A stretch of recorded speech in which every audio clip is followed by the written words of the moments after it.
In my past life, my sister's prenatal test report showed the fetus was a supermale chimera, and I advised her to terminate the pregnancy. Years later, a news report featured a supermale child with exceptional intelligence who scored first in the entire grade.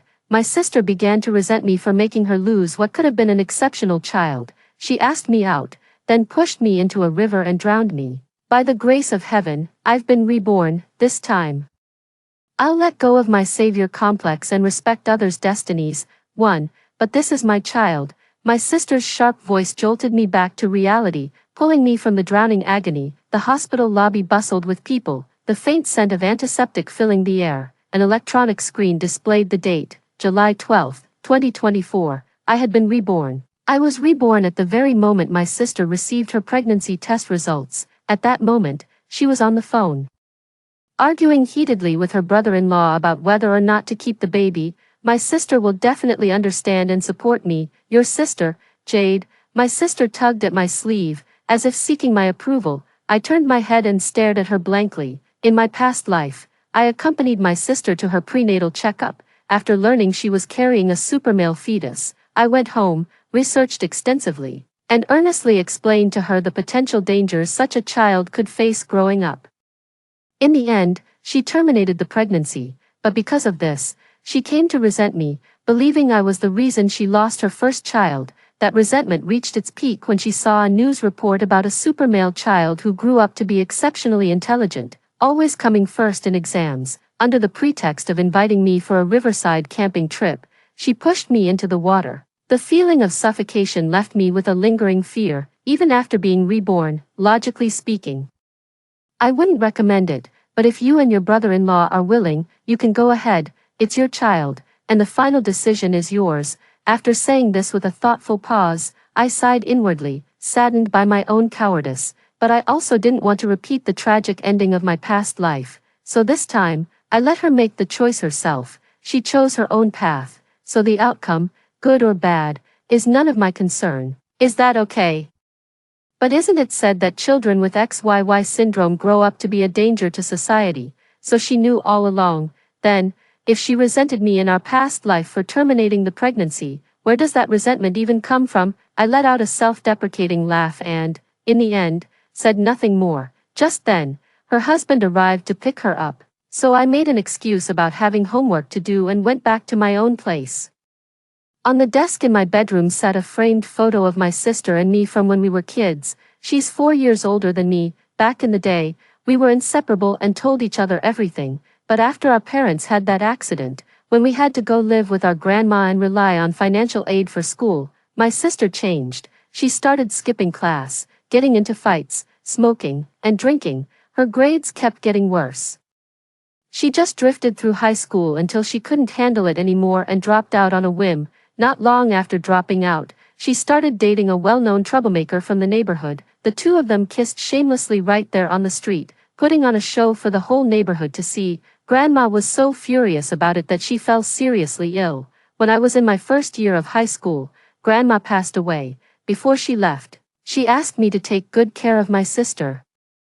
And I promised I would. As it happened, my sister had just broken up with that good-for-nothing boyfriend. She came back home and was in a real funk for quite a while. In those days when we only had each other, we seemed to be the only light in each other's lives. Later, through an introduction, my sister had an arranged marriage with a man from the neighboring village. My brother-in-law's parents had passed away early, and he had set up a small business on his own, owning a house in the city. After getting married, perhaps in a desperate attempt to erase her disgraceful past with that local hoodlum, my sister almost never came back. As for me, I was constantly buried in my schoolwork, so the connection between us grew fainter and fainter. If my brother-in-law hadn't said he was too busy with work, my sister wouldn't have asked me to come and accompany her to her prenatal checkup.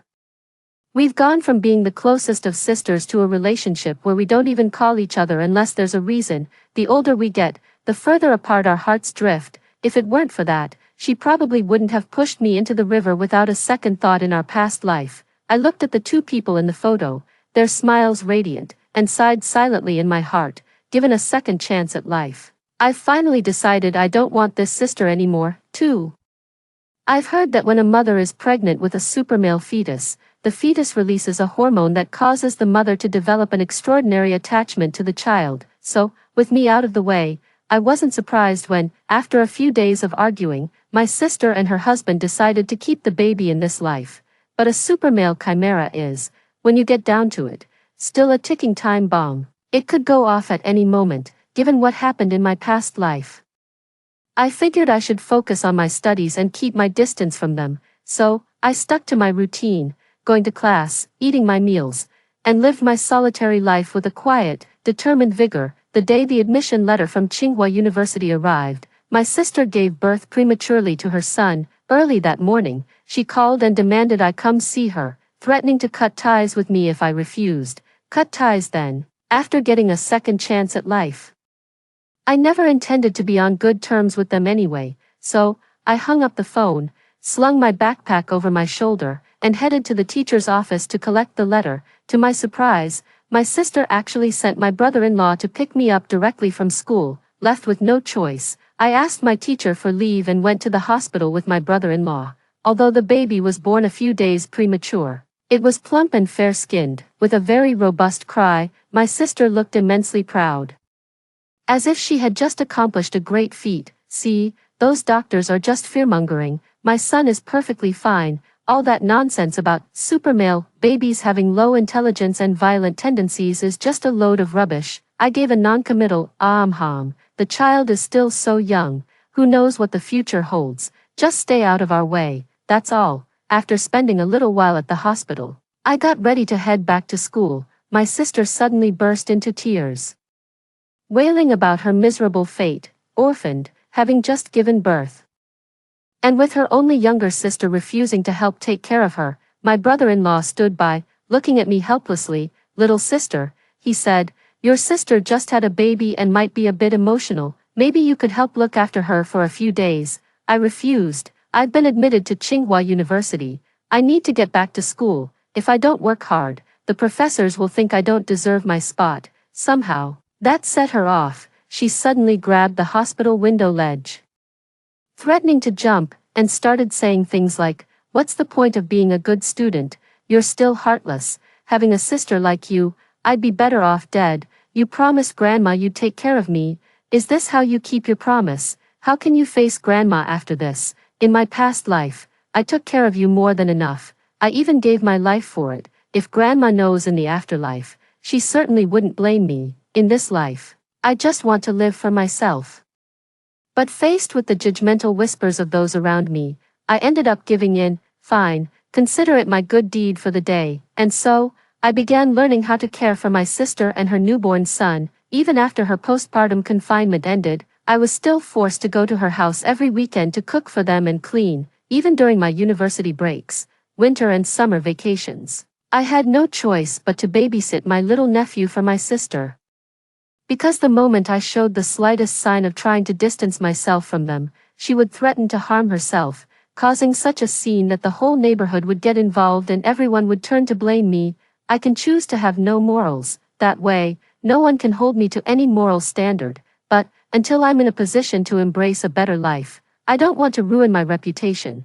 So, I keep making concessions. My sister even named her child Max, just to prove that a child with super male syndrome can still be her precious little boy. Up until Max turned 4, I never noticed anything different about him compared to other children. In fact, with his tall and sturdy build, I often got admiring looks when I took him out. Looking at this lively, adorable child in front of me, I sometimes had the fleeting, disorienting thought that in a past life, I must have been overly paranoid. But that summer when he was 4, my perspective changed completely. Some children are just born bad seeds. You really have to trust in science.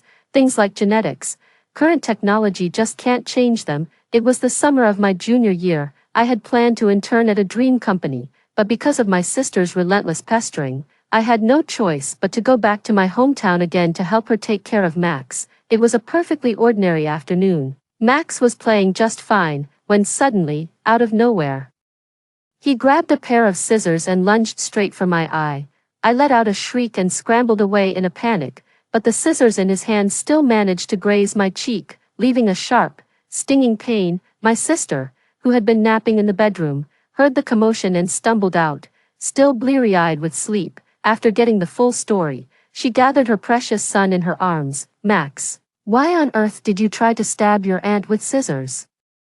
Max looked at us with an innocent expression. Auntie has pretty eyes, let's gouge them out and use them as a ball to kick. That simple sentence, uttered in the 20-degree air-conditioned room, sent a cold sweat breaking out all over my body, but my sister didn't think much of it. Hearing Max's words, she laughed until tears welled up in her eyes. Don't be mad, sweetie, Max was just playing around. He only did it because he thinks your eyes are so pretty. You should go to the bathroom and clean up that scratch. With that, she showered her precious son with kisses and hugs. Oh, my sweet baby boy, you are just too adorable. I pressed a hand to my scratched face, stood up without a word, and walked toward the bathroom. I know, Max wasn't just messing around with me. The moment he lunged at me, if I hadn't dodged fast enough, he genuinely would have gouged my eyes out and kicked them like a ball. By the time I finished cleaning up, my sister had already put Max down and was eating cookies at the dining table. I walked over, wanting to have a serious talk with her about what had just happened, but when she heard me say that Max had deliberately stabbed me with the scissors, my sister got angry. Max just said he was joking with you. You're his aunt. Why are you making such a big deal out of something a 4-year-old did? Jade, if you don't want to help look after him, then get out of my house. I could hardly believe my ears. I never thought I'd hear such words from my own sister. I thought that after all I've done for her in this life, things between us wouldn't end up like they did in the last. But alas, that was just my wishful thinking. Sometimes, people's accusations are made without rhyme or reason. If that's how it is, then from now on, let's just go our separate ways. I glanced at the child in the corner, who was furiously tearing a storybook to shreds, and I smiled. Sorry, sis. Maybe I was overthinking it. Max is fine. That night, before heading home, I told my sister that my professor needed me back at school for a research project, so I wouldn't be able to help look after Max anymore. She was busy unwrapping a candy for her child and, without looking up, gave a dismissive, in response. Max, however, looked up at me, his eyes filled with a venom that seemed far too old for him. It sent a chill down my spine. Early the next morning, I boarded the bus back to Beijing. It's been 4 years. I'm no saint. When it's time to walk away, I'll do it without hesitation. 3. Back in Beijing, I threw myself completely into my studies and never reached out to my sister again. She only called occasionally, and every conversation was about the heroic exploits of her precious son. I usually just listened without comment, afraid that saying the wrong thing would make her resent me. But one time, my sister said that Max had snatched a little girl's kitten in the neighborhood, tortured and killed it, then used its intestines as a jump rope. The little girl was so terrified she fainted on the spot, hitting her head on a rock, and blood spilled everywhere. What's the point of keeping a cat anyway? If it dies, it dies. If you don't want people looking at it, then don't bring it out in public. And that little girl, she's the one who can't handle a little scare, but she has to blame our Max. Now she wants us to pay for her medical bills. If you're just trying to scam us for money, just say so. My sister kept ranting and raving, placing all the blame on the little girl, without uttering a single word of criticism towards her own precious son. I couldn't take it anymore and cut her off. Sis, Max was clearly in the wrong here. If you keep this up, you're going to spoil him rotten. My sister snorted in disdain. How dare you speak ill of my son? Are you just jealous that I have a son while you have nothing but your studies? Jade, you absolute bitch. Me, I'm so angry I could laugh. Is she that desperate to compete with other women? She won't even spare her own sister. If that's really what you think of me, then, just pretend you never had a sister. From now on, let's not contact each other anymore. After saying that, I hung up. Just then, my advisor called for me. So I put down my phone and went into the lab. Later that day, my sister called several more times, but I was busy and missed them all. It wasn't until dinner time, when she called again, that I finally answered. I know her too well. If I kept ignoring her calls, she'd keep trying relentlessly, pestering me at all hours and from anywhere. So I took it. She apologized to me, saying she had spoken harshly out of a mother's fierce love for her son, and hoped I wouldn't take it to heart. Picking at the noodles in my bowl, I said nonchalantly, "It's fine. How could I possibly care about people or things I never had any expectations of in the first place? However, when my sister contacted me again later to talk about Max, I didn't offer any more opinions. She told me that Max took a knife and slashed the neighbor lady's clothes, then pinned the neighbor's little girl to the ground, threatening to scar her face. He was stopped, and they had to pay some compensation. She also said that when my brother-in-law's friend came over, Max thought he was ugly and said he'd give him a new face. He just lunged and scratched the man's face up. It was a bloody, gruesome mess, and she mentioned that at kindergarten, Max is the tallest and biggest kid. None of the other children can stand up to him. There was a pretty little girl in the kindergarten. Max pushed her to the ground and tried to pull her skirt off. As he did it, he snarled viciously, "You little slut. Dressed up like that, who are you trying to seduce?" The little girl was terrified and burst into loud, wailing sobs, and he just stood by, clapping his hands and laughing. My sister said all this with a grin, not forgetting to praise her precious son. "Our little Max has even learned to swear now. Look at him, acting like a proper grown-up." I held back and held back, but in the end, I couldn't resist and blurted out. Didn't the teacher stop him? Of course they stopped him.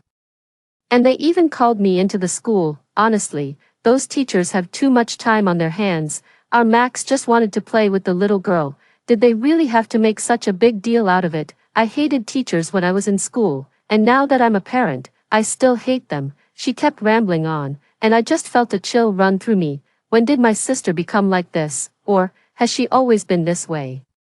Did I subconsciously idealize her during those days when we only had each other to rely on? How could someone like her raise a child with sound values? I shook my head and said nothing more. A fall into the pit, a gain in your wit. Since she treats her child as her whole world, why would I go and upset her? It's fine as long as we maintain the status quo and keep the peace. For, during my first year of graduate school, my sister got pregnant again. She called me to share her happy news. On top of that, she urged me to find a partner soon, saying things like a girl's value plummets after 25.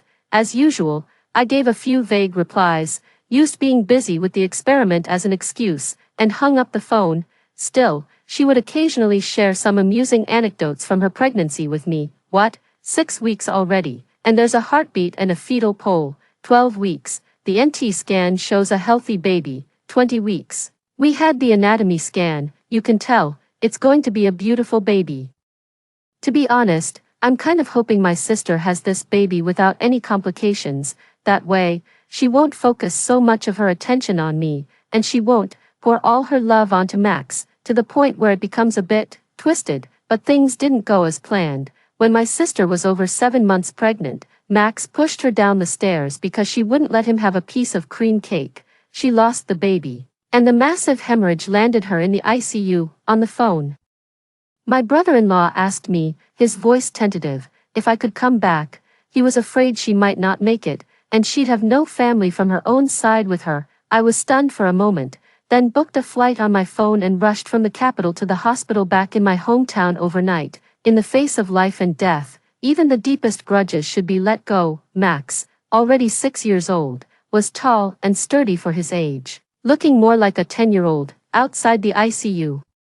He seethed through gritted teeth. Serves her right for not giving me that cream cake, and they brought her to the hospital. With the money for that treatment, they could have bought me a truckload of cream cakes. He bet they'd be so sweet. His eyes were sinister, yet a smile played on his lips. What a load of absolute garbage. I couldn't help myself and slapped him across the face. "You bitch, how dare you hit me?" He let out a shriek, lunged at me, and sank his teeth into my arm. I struggled with all my might but couldn't break free. Thankfully, my brother-in-law snapped out of it, stepped in, and slapped Max a few good times before he finally, and reluctantly, let go. But the look he shot me was positively venomous. My brother-in-law told him to apologize, but he just snorted in contempt and stormed off, clutching my wound, which was still losing blood. I shook my head. After telling my brother-in-law, I went to the nurse's station to have it disinfected and bandaged. What truly chilled me to the bone, however, was that even after my sister came to her senses, she still took Max's side. He didn't mean it. He's just a little kid. He doesn't know any better. It's all my fault. I should have just let Max have the cake. What's the big deal if a kid wants something sweet? So what if I lost my uterus? having Max is enough for me. God must have seen that I wanted another child and was worried it would take love away from Max, so this is my punishment, and you."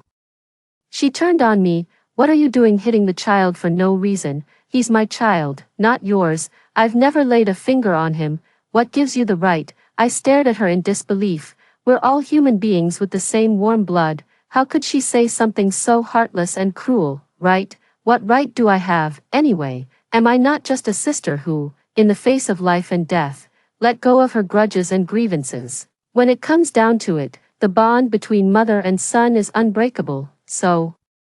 As an outsider, I truly have nothing to rely on, so that day, without a word, I turned and left the hospital, returning to school. Although I'm willing to let go of past resentments, survival comes first, unless absolutely necessary.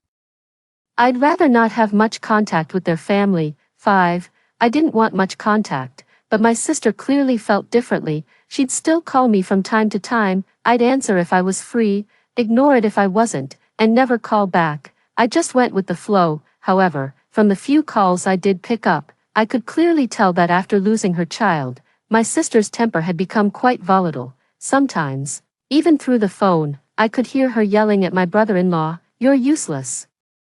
Can't even peel a potato properly. What good are you? You're pathetic. Can't even fold clothes right. What else can you even do? You idiot. You don't know anything. You're not even as good as my Max." At times like these, I would always quietly hang up the phone, to spare them both the embarrassment. Yet, at the same time, I felt a deep sorrow for them. It seems my sister vents all her frustrations and bad moods onto her husband, yet, she still loves her hyperactive son. The very one who caused all this trouble, with a profound and unwavering affection. Even as an outsider, I can see that a family like this simply cannot hold together, let alone my brother-in-law, who is trapped in the thick of it. So, when the news of his affair came out, I wasn't the least bit surprised, but my sister just couldn't seem to accept that this seemingly honest man had betrayed her. On the phone, she was absolutely hysterical, crying and screaming, tearing my brother-in-law to shreds. After months of back and forth, my brother-in-law finally cut all ties with the other woman and promised my sister they would move the whole family to Beijing. So it turns out his business had really taken off. He was doing well enough to just casually buy a place in Beijing, where property prices are astronomical. I was just a bit surprised. Why on earth did they have to move to Beijing? But, surprised as I was, I didn't press the matter. Everyone has their own path in life, I suppose. After they settled in Beijing, they invited me over. Not wanting to seem rude, I went. It had been a long time since I'd seen Max since that day at the hospital. Seeing him again, the sheer venom in his eyes sent a chill down my spine. I instinctively took a seat on the sofa, putting a good distance between us. That day, my brother-in-law was silently preparing a meal in the kitchen. While my sister and Max sat in the living room watching TV, my sister boasted to me, "See, you can come to the capital, and so can I. You always did better in school than me, and you were always the family's favorite. Mom and Dad liked you best, and even that old witch grandma preferred you. But what's the point of being so fond of you? They're all dead. You don't even have a man, all alone in the world." I'm different. I married a good man who could buy me a house in the capital, and I gave birth to a thoughtful, wonderful son. I was stunned. So, this was the reason. This was why my older sister, who never liked me, still kept in touch all this time. She's jealous of me, so she's always trying to prove to me that her life is better than mine, but I never wanted to compete with her or compare myself to her. I just love reading, and I believe that studying can change one's fate. My sister, why does she have to be like this? I was about to say something when a sudden, loud clang sounded in my ears. It turned out that Max had thrown the TV remote in his hand, smashing the fruit bowl on the coffee table. He was upset because, in the cartoon, the big bad wolf didn't get to eat the pleasant goat. His sister rushed over to hug him, soothing him. "Oh, sweetheart, my precious, if the big bad wolf didn't get to eat the pleasant goat, our dear Max can. Mommy will make you some mutton soup later. Don't be angry, my darling." Her tone was as gentle as could be, but the moment she turned her back, she started bossing her brother-in-law around. "Are you blind? Go get the lamb, now, you're just standing there like a lump of wood. Have some initiative." My brother-in-law wiped his hands and left without a word. I watched the mother and son embracing on the sofa, the words dying on my lips. I had thought that after this incident, my sister would reflect on what to do about this twisted affection she has for Max. To my surprise, my sister showed no sign of remorse. Instead, she became even more indulgent towards Max, but as an outsider, I couldn't say much. Nor did I want to. Later that day, after the meal, my sister and her husband were busy in the kitchen. Max blinked his innocent eyes, came over, and crouched down beside me. "Auntie, that slap really hurt." "But Auntie, you have such a great figure. How many men have you been with? Are you that easy?" Maybe I could be next. I couldn't believe such filthy language was coming from a child so young. For a moment, I was frozen in place. It wasn't until his hand reached out to grope my chest that I screamed and stumbled backward. My sister heard the commotion and came out from the kitchen. "Max is just messing with you. What are you screaming for? He's just a child. What's the big deal if he looks?" I even let him nurse sometimes. "He doesn't understand a thing." I clutched my clothes, my eyes meeting Max's venomous glare. It struck me that my sister had, in a way, raised Max into a ticking time bomb. But I never expected that bomb to finally detonate that autumn, with my sister's family causing a major disaster. 6. That day, I had just returned from abroad and went straight to the university to discuss my postdoctoral research direction with my advisor. After a brief, harmless argument that lasted a few minutes, the exasperated old man finally kicked me out of his office. As soon as I stepped out, I saw my older sister waiting for me outside. For the past few months, my supervisor sent me to the UK to work on a new project. I threw myself into the lab work and pretty much cut off all contact with the outside world. Come to think of it, it's been ages since I last got a call from my sister. We've almost completely vanished from each other's lives. I wonder what she wants to see me about today. I walked over and called out, "Sis." Hearing my voice, she turned, saw me, and began to weep, her sobs heart-wrenching. I could only piece together the full story from her fragmented sentences. It turned out that day, my brother-in-law needed some documents but couldn't get away, so he had sent his secretary to the house to fetch them. As it happened, Max was home at the time. Max had always believed that his father's affair was caused by a seductive, wicked woman who lured him away, so he grabbed a kitchen knife and stabbed the seductive, wicked woman several times. She died on the spot, initially. His sister and brother-in-law thought they could settle the matter as an accident by offering 200,000 or 300,000 in compensation, but that secretary was 3 months pregnant at the time. It was a double tragedy. Her husband, unable to bear the shock, jumped from a building. It became a huge news story. The whole thing blew up online, with everyone talking about it. While the police are still investigating, someone has already posted a bounty on the dark web, offering to have Max kidnapped and taken to the Golden Triangle. My sister and her husband didn't think much of it at first, but that very afternoon, Xiao Xiong was kidnapped. The kidnappers demanded 10 million from my brother-in-law, threatening to kill the hostage if he dared to call the police. Although my brother-in-law had made some money from his business in recent years, he couldn't come up with that large a sum on such short notice. He thought about borrowing from relatives and friends, but over the years, Max had managed to offend quite a few of them. When people heard that Max had hit rock bottom, they could barely contain their glee. Some were even worse. They were already planning to set off firecrackers in celebration before hanging up the phone. My sister was at her wit's end. Which is why she came to me, hoping I could help figure something out. What on earth could I do? He's only 7 years old and already capable of murder. What on earth will he become when he grows up? Rather than letting him ruin society in a few years, maybe it's better if he just doesn't make it out of this alive. I was shocked by my own vicious thought. Coming back to my senses, I quickly tried to comfort my sister. "I think it's more appropriate to call the police. It's only right for the authorities to handle criminals. Once we get Max back safely, we should have him turn himself in. If he's already killing at such a young age, who knows what he'll become? It's better to let the state step in and take responsibility." Upon hearing my words, my sister let out a piercing shriek. "Did you do that on purpose? You just don't want me to have a moment's peace. If Max goes to prison, how am I supposed to go on living? Max definitely didn't mean to kill anyone. It's that woman's fault. It has to be. Max doesn't just fly off the handle for no reason. See, even now, my sister is still making excuses for her precious son. I looked into it later. There's a chance that children with XYY syndrome can grow up to be perfectly normal individuals, provided they receive proper guidance from both their family and society. It was painfully clear that my sister had failed.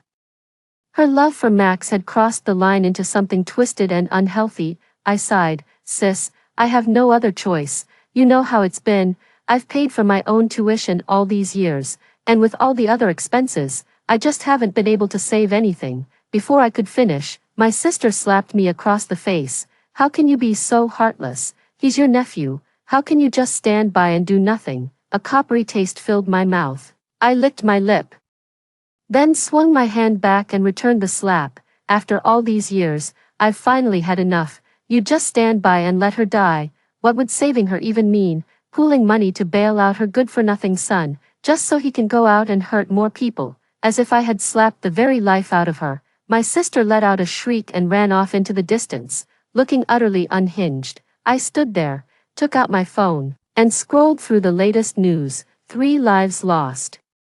And my sister could speak of it so casually. I shook my head and let out a bitter laugh. After all these years, I should have faced the truth sooner. My sister is rotten to the core, beyond saving, so I can only choose to look out for myself. 7. I just never expected to see my brother-in-law waiting at the school gate that evening. Little sister, could you come home with me? Your sister isn't doing well. She's been crying, holding that old photo of the 2 of you as kids, saying you and Max are the only family she has left. I was stunned for a moment. So now you're trying to play the emotional card with me, but the fact is, I just don't have the money. I'm a broke student still in school. Where on earth am I supposed to come up with 3 million for them? Asking you for money was your sister's mistake. I apologize on her behalf. I'm sorry, but I still have to go out and try to raise the funds. I'm really worried about your sister's current mental state, so. Little sister, could you possibly? As he spoke, my brother-in-law began to cry, a man nearly 30 years old, his mouth agape, sobbing uncontrollably. I'm only human, so seeing him like that, my heart went out to him. In a moment of weakness, I got into the car with him. Perfect timing. The old man was feeling generous and just gave me a few days off. I'll go take a look, consider it, giving myself some closure. I'm just an ordinary person. I can't turn a blind eye to a child's life or death. Even if he's rotten to the core. The door opened. My sister stood there, eyes red and face haggard. When she saw me, it was as if she was looking at her savior. Little sister, I'm begging you, please save my son, please, you have to help me. I'm so sorry. I shouldn't have yelled at you. Please, help me figure something out. Help me get some money together. I'm begging you. She must have been truly desperate. My sister pleading with me in a frantic, broken stream of words. But what on earth could I do? All I could do was stay with them, waiting for the kidnappers to call. The longer we waited, the more frantic we became. My sister was on the verge of a complete breakdown, lashing out indiscriminately at everyone around her. Why couldn't you come back for the files yourself? Did you have to send that secretary of yours, the one who dresses like a tramp? Max can't stand those overly flirtatious women. And you, if you had just come over to help me watch Max, he never would have been kidnapped. You people are the reason my child is gone. As she spoke, she even slapped me hard across the face. I couldn't dodge in time. A metallic taste filled my throat, and my cheek burned with a stinging pain. She hit me again. If it weren't for pitying the couple who lost their only child, I would never have come here just to be humiliated by her like this. But I can't just swallow this insult. Clenching my fist, I wanted to hit back. Just then, my brother-in-law's phone rang. It was the kidnapper calling. You bastard, how dare you hit me? I'll kill you. Max's blood-curdling scream came through the phone. The next second, accompanied by a crackling static sound, the scream turned into a shriek of agony. The call was abruptly disconnected. A moment later, a video message arrived on my brother-in-law's phone. Max was being roughly herded forward, looking utterly disheveled. But he, having been coddled and pampered by his sister since childhood, couldn't possibly endure such humiliation. So, he glared fiercely at the kidnappers beside him. Suddenly, Max went berserk, leaping onto one of the kidnappers and desperately choking his neck, dragging him down. Caught off guard, the kidnapper was overpowered, and the two tumbled to the ground in a tangled heap. Max went for the kill, gouging out one of the kidnapper's eyes. A triumphant smile spread across his face, but his smile was short-lived. As the stun baton struck him, screams filled the latter half of the video. It only stopped when he was finally shocked unconscious. At the end of the video, the kidnapper sneered into the camera, "How much of the 10 million have you got ready? Pay up, or we'll kill the hostage." My sister, who had been hysterical, heard Max's screams and came over to look at her husband's phone, but after watching it, her eyes rolled back and she fainted. Her husband frantically tried to revive her by pressing her philtrum. It was a while before she slowly came to. When she woke up and saw me, she started losing it again. "Are you here to gloat? I've never been as good as you at anything, not in school, not in looks, so, from the very beginning, everything I ever got was second best to you. I finally managed to get married, have a child, and build a good life. I wanted to rub it in your face, but how could you just not care at all? Now my child has been kidnapped. You must be feeling pretty smug, huh? In the end, I'm still the one you've crushed under your heel." She was crying and cursing at the same time, her hands shoving me repeatedly. I gave her a cold stare and slapped her hard across the face. "You're insane. Good riddance to Max. With a mother like that, he was doomed anyway." My brother-in-law stepped in to mediate. "Stop arguing," he said.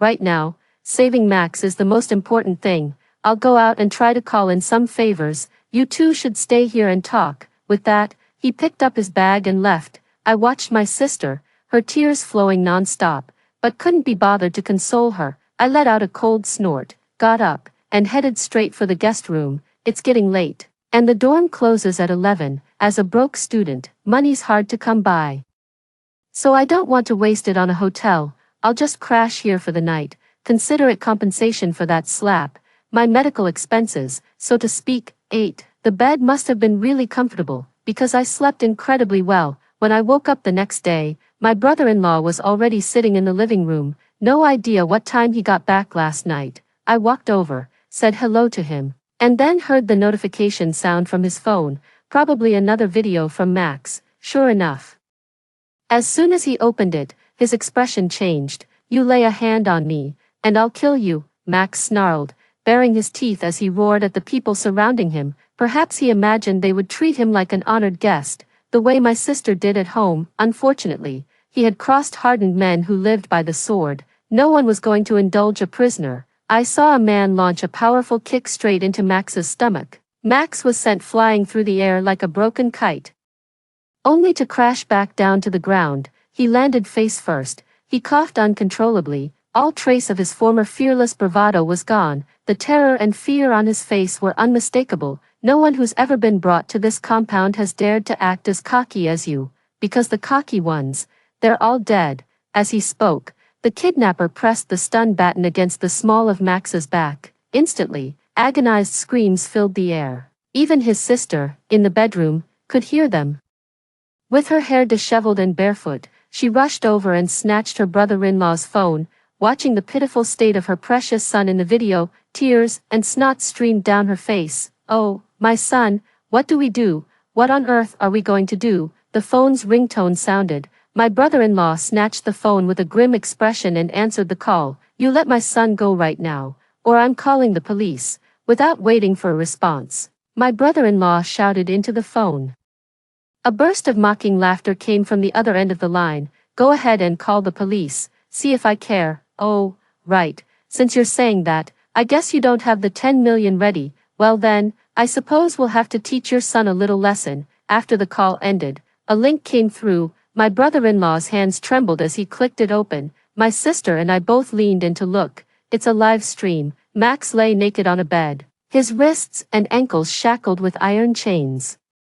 A mark had been drawn on his waist with a black pen. Several tall, burly men stood around the bed. From behind the bed, a woman in a white lab coat and rubber gloves stepped forward. "Looks like a doctor." Max was terrified, struggling against his restraints. The doctor gave a signal to the man standing at the head of the bed. The man punched Max in the head, and he finally went quiet, weeping silently as if resigned to his fate. The live stream was still going. I could see the screen, densely packed with scrolling comments. Everyone was cheering for this kidney-harvesting feast. After a blood-curdling scream, he passed out cold. The live stream was abruptly cut off. Her brother-in-law's phone rang at that very moment. "So, enjoy the show. Still thinking of calling the cops? Mention the police again, and losing a kidney will be the least of your worries." The voice on the other end was sinister, dripping with menace.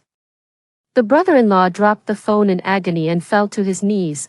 "We're not calling the police. We won't dare do it again." The call was disconnected. My sister was tearing into her husband like a woman possessed. "This is all your fault. Why did you have to cheat? If it weren't for your affair, Max wouldn't have grown to despise any woman with a pretty face. You've ruined my son. My son's lost a kidney. How's he ever supposed to get married now?" Brother-in-law's eyes were bloodshot. "Enough. The main task right now is to raise the 10 million to get Max out." My sister fell silent instantly. 9. My sister wanted to sell the house. Being a school district property within Beijing's Third Ring Road, it could easily fetch several million. But when my brother-in-law heard about selling the house, he suddenly went quiet. Finally, under his sister's relentless pressure, he had no choice but to tell the truth. "The apartment is rented. Our business isn't that big. We simply don't have the spare cash to buy a place in Beijing. Even if we did, we couldn't get the required purchase permit. I was afraid you'd keep making a scene, so I lied and told you we bought it." My sister slumped to the floor. At that point, there was no time to dwell on my brother-in-law's deception. The two of them, utterly overwhelmed, scrambled everywhere to raise the money. My sister even asked me to call my thesis advisor. I refused. "Sis, it's not that I won't help. You business people don't have much to spare, let alone my advisor. He's a scholar of the old school, the type with clean hands and empty pockets." She fell silent for a moment and didn't press me further. She murmured, "Then stay home with me, otherwise, I feel so lost and unsettled." "It's unbearable." I stayed. My sister cried her eyes out every day, her hair turning white in just a few days. "My Max," she sobbed. "He's never suffered like this before. What are we going to do?" The kidnappers, likely seeing that my brother-in-law was slow to pay the ransom, started sending him videos of them torturing Max every day. Sometimes, Max was locked in a water dungeon, trembling with fear as rats scurried around him. Other times, he was pinned to the ground, his face being ground back and forth against the rough floor. His screams were piercing and utterly helpless, and on other occasions, they would strip Max naked, truss him up, and hang him from the ceiling. They'd soak a leather belt and whip him until his skin was torn and bloody, leaving not a single patch of unmarked flesh. The pain was so excruciating he would scream for his mother and father. In just a few days, Max had become a mere shadow of his former self. Haggard didn't even begin to describe it. My sister would often pass out just from watching the videos, but in the end, my brother-in-law still couldn't scrape together the 10 million. When he mentioned he was still over $1 million short, the look in my sister's eyes instantly turned venomous. That night, I woke up in the middle of the night, looked at the balance in my mobile banking app, and let out a sigh. It was the money I had painstakingly saved over the years, following my professor around on projects, collecting various bonuses, all to fund my PhD abroad. With over 1.2 million, working part-time and studying hard, I could probably just about make it through the doctorate. But right now, oh well, I can't just stand by and watch a child die. Let's just consider this money spent on a clear conscience. Clutching my phone, I quietly got up and slipped out. I saw my sister's bedroom door was open.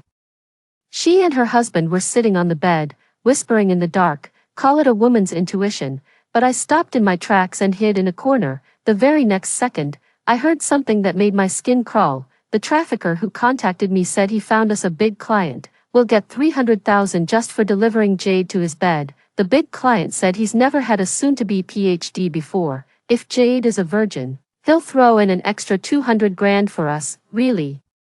What about the remaining 500,000? How do we make up the difference? Her sister asked her brother-in-law in a hushed, strained voice. Don't worry, that trafficker found 2 other businessmen, each is willing to pay 200,000. Once they've had their fun with her, we'll contact the traffickers. For 100 grand, we can sell Jade straight into the remote mountains. She'll be married off to that old widower, bear his children, and never see the outside world again. Her sister was ecstatic. That's the plan. As long as my son comes back, I couldn't care less what happens to Jade. She's not worth a single hair on my son's head. In an instant, my heart sank into an icy abyss. 10. Rage left my limbs numb and my tears flowing uncontrollably. I've always known my sister and I were never close, but I never imagined she would actually try to sell me to raise money for her son. I feel pathetic for my earlier self-righteous impulse to use my own study abroad savings to save her son, but this is not my fault. As a human being, I choose kindness, but if that kindness is misplaced, then I can just as easily choose a different path. Since my sister and the others have shown no mercy, they can't blame me for playing dirty. After a moment, when the feeling returned to my limbs, I silently slipped back into the bedroom, leaning against the door. I let out a long, slow breath. I waited a while longer, then pressed my ear against the door. There was no sound from the other side. To be safe, I waited another half hour. Once I was certain all was quiet, I crept on tiptoe to my sister's bedroom door. The door was left ajar. My sister and her husband were asleep in an embrace, their heads nestled together, just like any loving couple. They probably hadn't slept much these past few days, constantly worrying about Max. Today, with the money issue finally settled, they were sleeping with profound peace of mind. My brother-in-law's phone was right there on the nightstand beside him. Holding my breath, I inched my way toward the nightstand. Once I finally had the phone in my hand, my heart was pounding. I retreated cautiously to the living room before I could finally let out a sigh of relief. The phone's passcode was Max's birthday. It was also the day I received my acceptance letter from Tsinghua University. I remember that day very clearly. Scrolling through my phone, I sent a message to that number that was always sending videos. I've called the police. Even if I had the money, I wouldn't give it to scum like you. You're done for. A moment later, a video came through from the other side. I knew exactly what that video meant. Antagonizing the kidnappers wouldn't end well for Max. Stealing myself. I tapped to play the video. Max was dragged by several men, crawling on the ground like a dead dog. The leader held a chainsaw in his hand. With a sinister grin, he signaled to the others to place Max's left leg on the chainsaw. Sensing what was coming, Max struggled desperately. The next second, the roar of the chainsaw filled the air. Blood splattered, smearing the camera lens. Max was dead. I turned off the video and tried to console myself. Jade, you did nothing wrong. That child was beyond saving. You killed a monster. Don't blame yourself. I sat quietly for a moment, gathered my thoughts, and deleted the video and messages. Then, I went back to scrolling through my phone.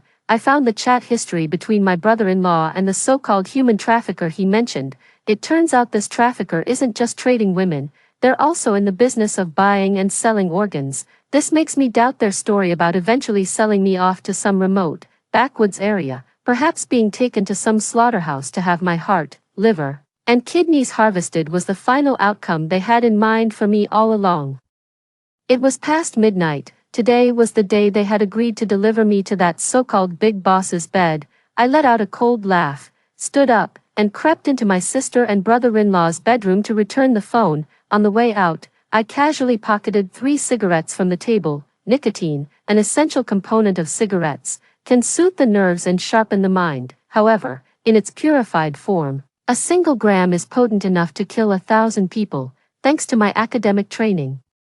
I can easily extract 1.5 to 3 milligrams of nicotine from a single cigarette, but I have no desire to become a murderer, at least, not openly, so, I don't need that much. The amount from 3 cigarettes is enough to knock someone out. 11. The next morning, I got up and made breakfast. These days, with everything going on with Max, they've been completely worn out, so I've been handling all the housework. During dinner, I was in the living room and lit a mint-scented incense. My sister asked about it, and I said I've been having trouble sleeping lately, worrying about Max, so I lit some incense to clear my head and stay alert. She didn't ask any more questions. I served the food and placed it on the table. My brother-in-law glanced at me, let out a quiet sigh, and only then picked up his bowl.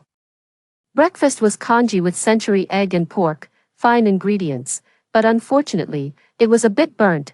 I watched them calmly as I finished the porridge in my bowl. I had added a little something extra to this congee, that's why I had to let it scorch a bit, to mask the smell of the nicotine oil. The mint incense was also meant to cover up the smell. Soon, my sister and her husband were unconscious on the sofa. I picked up my brother-in-law's phone, unlocked it with practiced ease, and found the trafficker's contact information.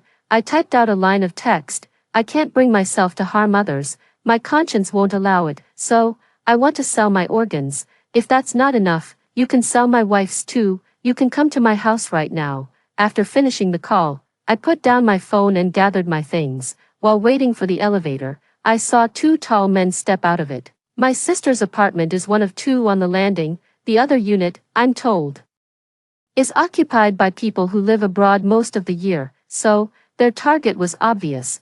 But none of that has anything to do with me anymore. I walked out of the residential complex, looked back at my sister's building, and whispered, goodbye, goodbye forever. A year later, I graduated with my master's degree, with my PhD offer from the University of London in hand. I boarded the plane to the UK. I'm off to embrace my even more brilliant future. Story 2, in my previous life. Because of half a piece of bread, I was severely tortured by my stepmother and stepsister and then thrown into a horde of zombies. After being reborn, I purchased a large quantity of supplies in the name of my stepmother and had them delivered to our home. I publicized this everywhere, making it known to the whole city.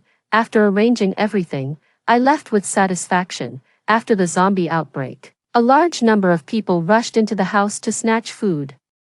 My stepsister and stepmother let out hysterical screams, and I was enjoying a hot pot and humming a song.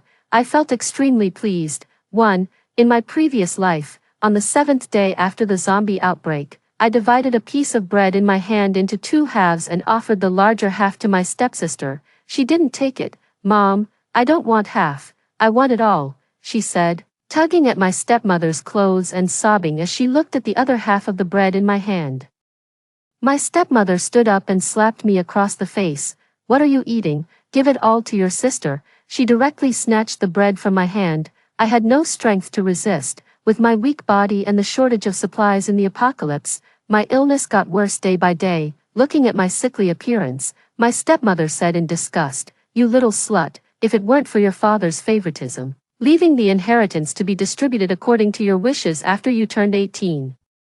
I would have poisoned you to death long ago. You know, when I watched you drinking the poison I personally brewed for you every day and sweetly saying, 'Thank you, Auntie,' to me, I really thought you were as stupid as my dead elder sister. She also drank the poison I fed her and said, 'Thank you, sister.' She was such a fool that she never discovered the truth until she died. And your father, he called out your mother's name on his deathbed. All these years, what have I been?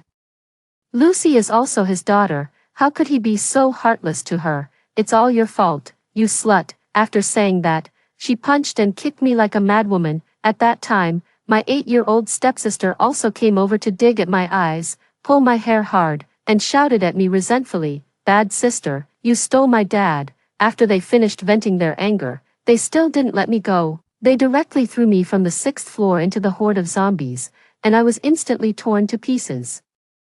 In the apocalypse, I didn't even have the chance to become a zombie. However, when I opened my eyes again, I had actually been reborn. 2.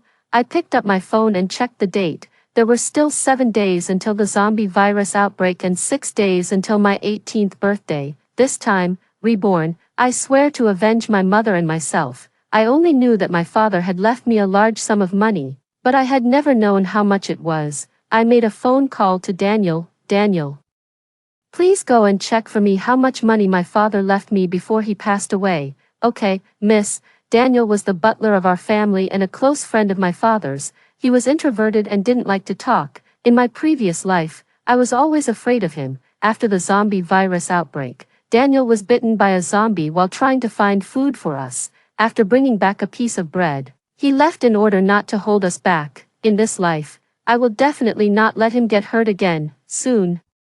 Daniel called back, "Miss, currently, all of the master's assets before his death are in your name, totaling about more than 10 billion yuan, and this doesn't include the fixed assets. So much, it should be enough." I calculated in my heart. "I see, Daniel. I want you to go to the White Oak Manor. Only take the people you can trust. I have something for you to handle personally, and don't let anyone find out." "Okay, miss, next." I detailedly told Daniel to prepare all the supplies needed for survival in the apocalypse within 3 days, purchasing them globally, and the more the better. I also asked him to install attack and defense equipment on the basis of the original building of the White Oak Manor, completely transforming the manor into a safe fortress in the apocalypse. The White Oak Manor was a manor built by my father for my grandmother to spend her remaining years.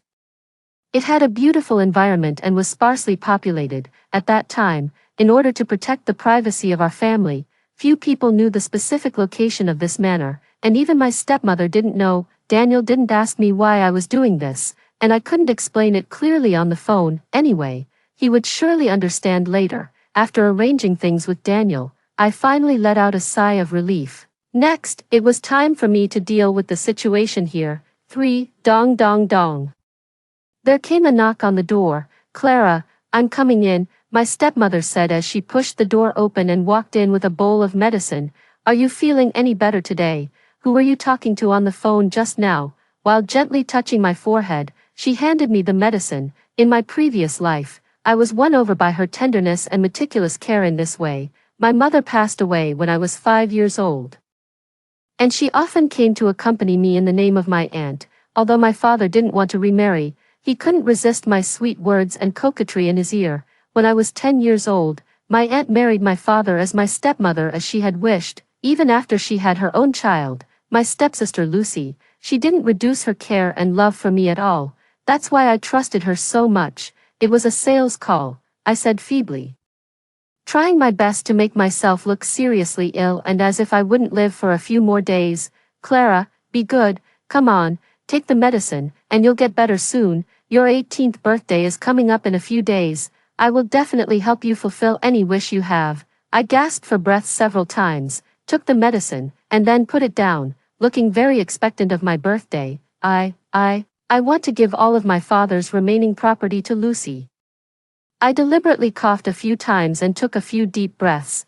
My voice was soft and hoarse, but it was just loud enough for her to hear clearly. "What? You want to give all the property your father left you to your sister?" She suddenly grabbed my wrist and asked excitedly and loudly. I nodded weakly, and then there were tears in my eyes.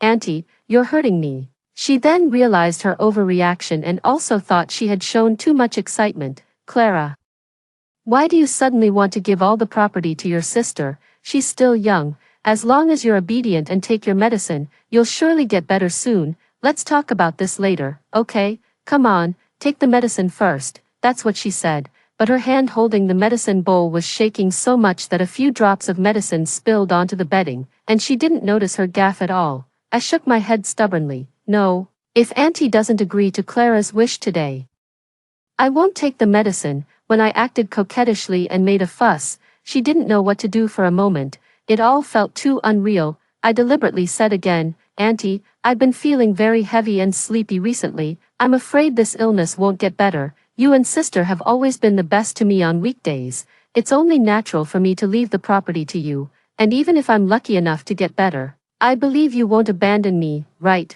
Seeing my sincere words, she didn't pretend to decline anymore. Okay, Auntie promises you." Then she gently wiped away the few tears that I had finally managed to squeeze out from the corners of my eyes. "Clara, your medicine has gone cold. Auntie will go and get you a new bowl." She covered me with the quilt and turned to leave. I suddenly grabbed her clothes and started crying sadly. "Auntie, there's one more thing I want you to promise me, okay?" She had to stop and continue to soothe me because of my tug. "What's wrong, Clara? Don't cry. Tell Auntie what grievance you've suffered," she said eagerly and with great concern. "If it weren't for the physical pain in my previous life and the images of being torn and eaten by zombies deeply engraved in my mind, making me still feel scared even now, I would almost have believed that she really cared about me." I blushed and beat around the bush with my stepmother. After being coy for a while, I said, "Auntie, you mustn't laugh at me." She patted my hand. How could I laugh at Clara? I gradually stopped crying and sniffled but still refused to speak. All right, go ahead and tell me. I promise I won't laugh at our Clara, okay?" I thought the timing was almost right and decided to stop while I was ahead. "Auntie, I had a nightmare last night. I dreamed that there were zombies everywhere, and we were hungry and cold. Clara is scared, woo-woo. Could you please help Clara buy some supplies and stockpile them? I'll feel better, and maybe this illness will get better too." I deliberately spoke intermittently, These were things that only children would believe. On ordinary days, she definitely wouldn't agree to me, but today was different. I had just promised to give all my property to her daughter, and she had already been carried away by this sudden surprise. Moreover, what I asked for wasn't too excessive. So she was happy to agree and gain some favor. Sure enough, as I expected, she agreed very readily. I thought it was something serious. Why wouldn't I agree? It's always good to stockpile some food. Send me the things you want to buy later, and I'll ask Harper to buy them. At this moment, she still didn't realize the seriousness of the matter. She would be stunned when Harper finished stockpiling the supplies. When I saw that she agreed, I nodded obediently and didn't forget to remind her. Auntie, don't forget to prepare the procedures for inheriting the property early. I really want to give all my property to my sister on my 18th birthday. She touched my head with satisfaction, agreed repeatedly, and then left contentedly. The act was finally over. Leaning against the pillow, I felt physically and mentally exhausted. Not everything just now was fake. I was weak, and it was true that I was ill. In fact, since I started eating solids, I had learned to take medicine. Especially after my mother passed away, I became even weaker. My stepmother showed concern for me, but my illness never got better. Now I know that she had been feeding me poison every day. No wonder I couldn't get better. I also went to school intermittently. I didn't have many friends. Since my father passed away when I was 12 years old, my stepmother no longer let me go to school, saying that I could go when I recovered from my illness, and I had to agree. So, after my stepsister was born, I liked her very much. She was cute and endearing. In fact, I loved her more than anyone else in the family. In my previous life, I had planned to give her most of the property my father left me after she became an adult because I hoped more than anyone else that she would live a happy life. But this time, it's different. A silver bell-like voice came from outside the door, interrupting my thoughts. Sister, look what I've brought you.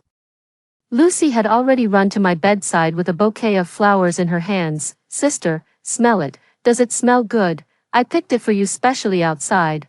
I touched her little head. I couldn't connect this innocent and lovely little girl with the resentful little girl in my previous life at all. It smells good. I took the flowers from her hand and smelled them. Sister, if you like it, Lucy will pick some for you every day. Okay. The more obediently she tried to please me, the more chilled I felt down my spine. She pestered me for a while before leaving reluctantly.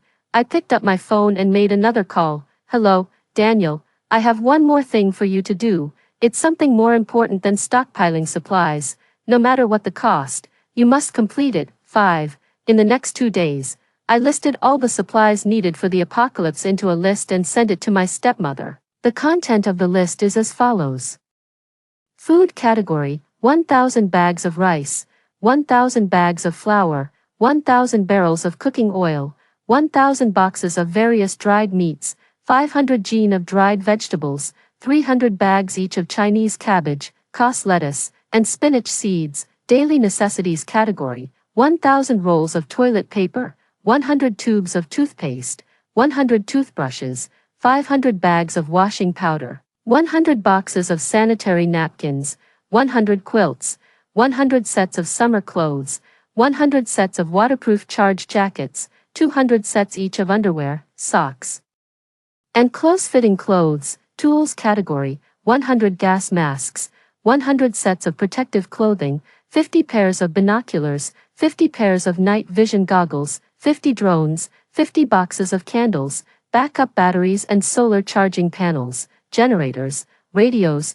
Medicine category, 500 boxes of cold medicine, 500 boxes of painkillers and anti-inflammatory drugs, a certain amount of gauze, 1,000 bandages, 500 bottles of disinfectant, 200 boxes of hemostatic drugs, 200 vials of antibiotics, 200 vials of anti-infective drugs, 100 boxes of medical alcohol, 10 sets of medical emergency surgical equipment. Entertainment category, purchase all classic books, download 80% of the movies and TV series on the market, upgrade all the current fitness equipment at home, DIY handicraft house.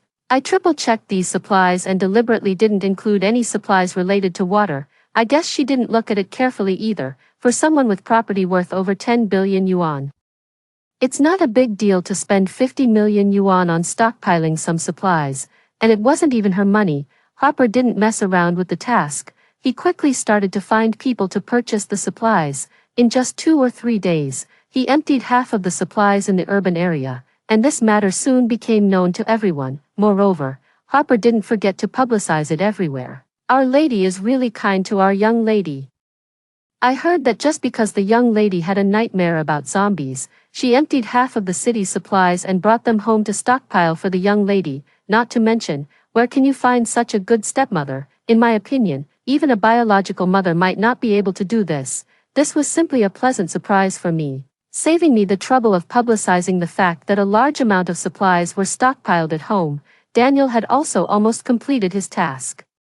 After looking at the photos, I was very satisfied. I reserved a private jet to go abroad and prepared in advance for the next step of my plan. 6. There were still 2 days until the zombie virus outbreak and 1 day until my 18th birthday. I checked the supplies that had been bought. They almost filled the entire villa, and some were still in the yard and hadn't been tidied up yet. Stockpiling these things on ordinary days wouldn't be a big deal, but in the apocalypse, they would become a piece of fat in the eyes of many people, especially since many people knew that there was only a pair of mother and daughter left here. At that time, wouldn't everyone want to take a share? The supplies I prepared seemed to be for them, but in fact, in the chaotic apocalypse, anyone except them could take them away. The more and richer the supplies were, and the more complete the variety was, the more attractive they would be. On my 18th birthday, I held a global live broadcast in the villa filled with supplies, and soon it topped the first place on various trending search lists. Clara, the eldest daughter of Lingyun Group, has decided to transfer all her assets to her half-sister.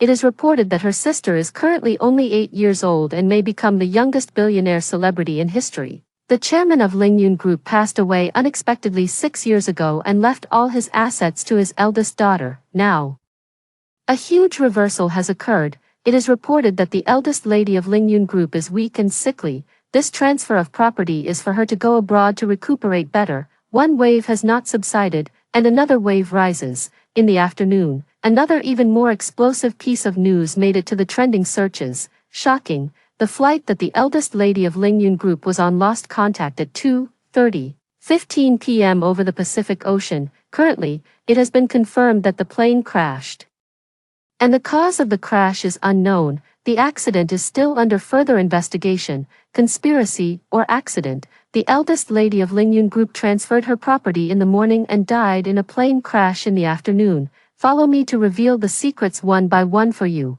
According to relevant sources, the eldest lady of Lingyun Group had an excellent relationship with her stepmother and stepsister. In the live broadcast in the morning, we could see that the villa was piled high with many supplies, which were stockpiled by her stepmother for her because of a doomsday nightmare the eldest lady had before. I really envy her. It's a pity that she died young. Next, my stepmother held a press conference, crying her eyes out at the scene, and shouting that the airline must give an explanation, fully demonstrating the pain of losing a daughter. At 5 p.m., I sat in the living room of the White Oak Manor, scrolling through the trending searches about me on various platforms on my phone. I was in an extremely good mood, and everything was going smoothly. 7. The White Oak Manor has been completely transformed into a safe fortress in the apocalypse, with all kinds of supplies and defensive measures in place. When Daniel arranged to purchase the supplies, he used helicopters to make global purchases, so it wouldn't attract anyone's attention at all.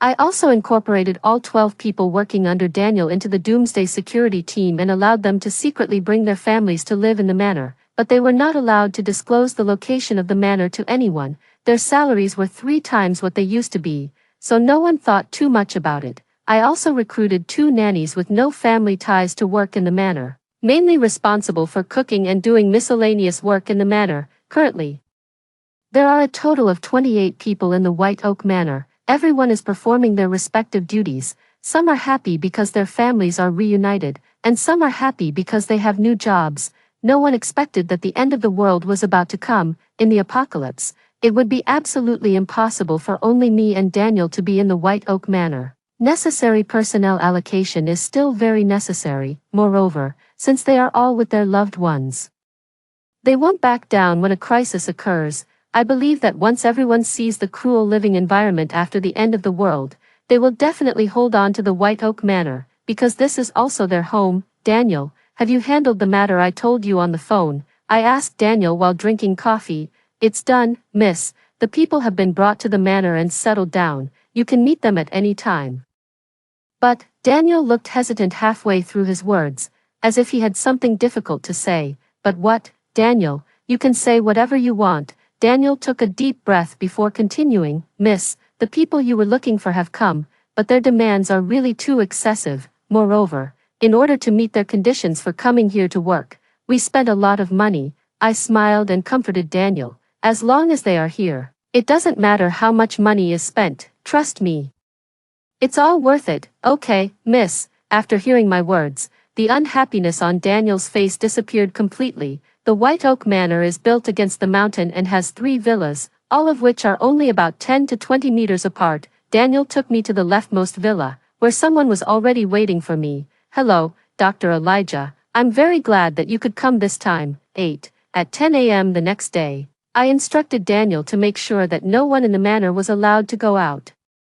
In my previous life, the zombie virus outbreak probably occurred around 10:30 am. In fact, the outbreak of the virus was not without any omen, even a week in advance. Topics such as zombies, doomsday, and virus had already made it to the trending searches. However, since the outbreak started from within the military and medical research bases in various places, the information didn't circulate. In addition, various official media came out to refute the rumors one after another.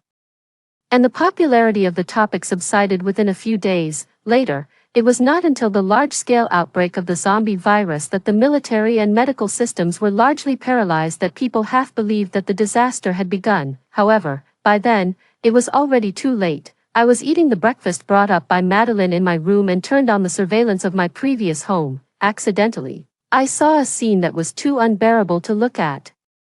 And I almost vomited out my breakfast because of the nausea. My stepmother was having intense sexual intercourse with a man in bed. It was really an eyesore. Looking closely, the man seemed somewhat familiar, but I couldn't remember where I had seen him for a moment. Lucy was playing in the children's room. Harper was cleaning the yard and watering the flowers. The mountains of supplies were still in the yard, and 2 people were loading them into a vehicle, seemingly planning to throw them away. Miss, something's wrong. Look. Daniel ran over in a hurry and handed me a phone. The video on the phone showed zombies attacking people. Blood even splattered onto the phone's camera, and the screen of the video went black the next second. There were many such videos. Miss, this. Daniel saw that I was still eating my breakfast leisurely and suddenly seemed to understand something. Miss, you already knew about this. That's why you arranged for me to do these things.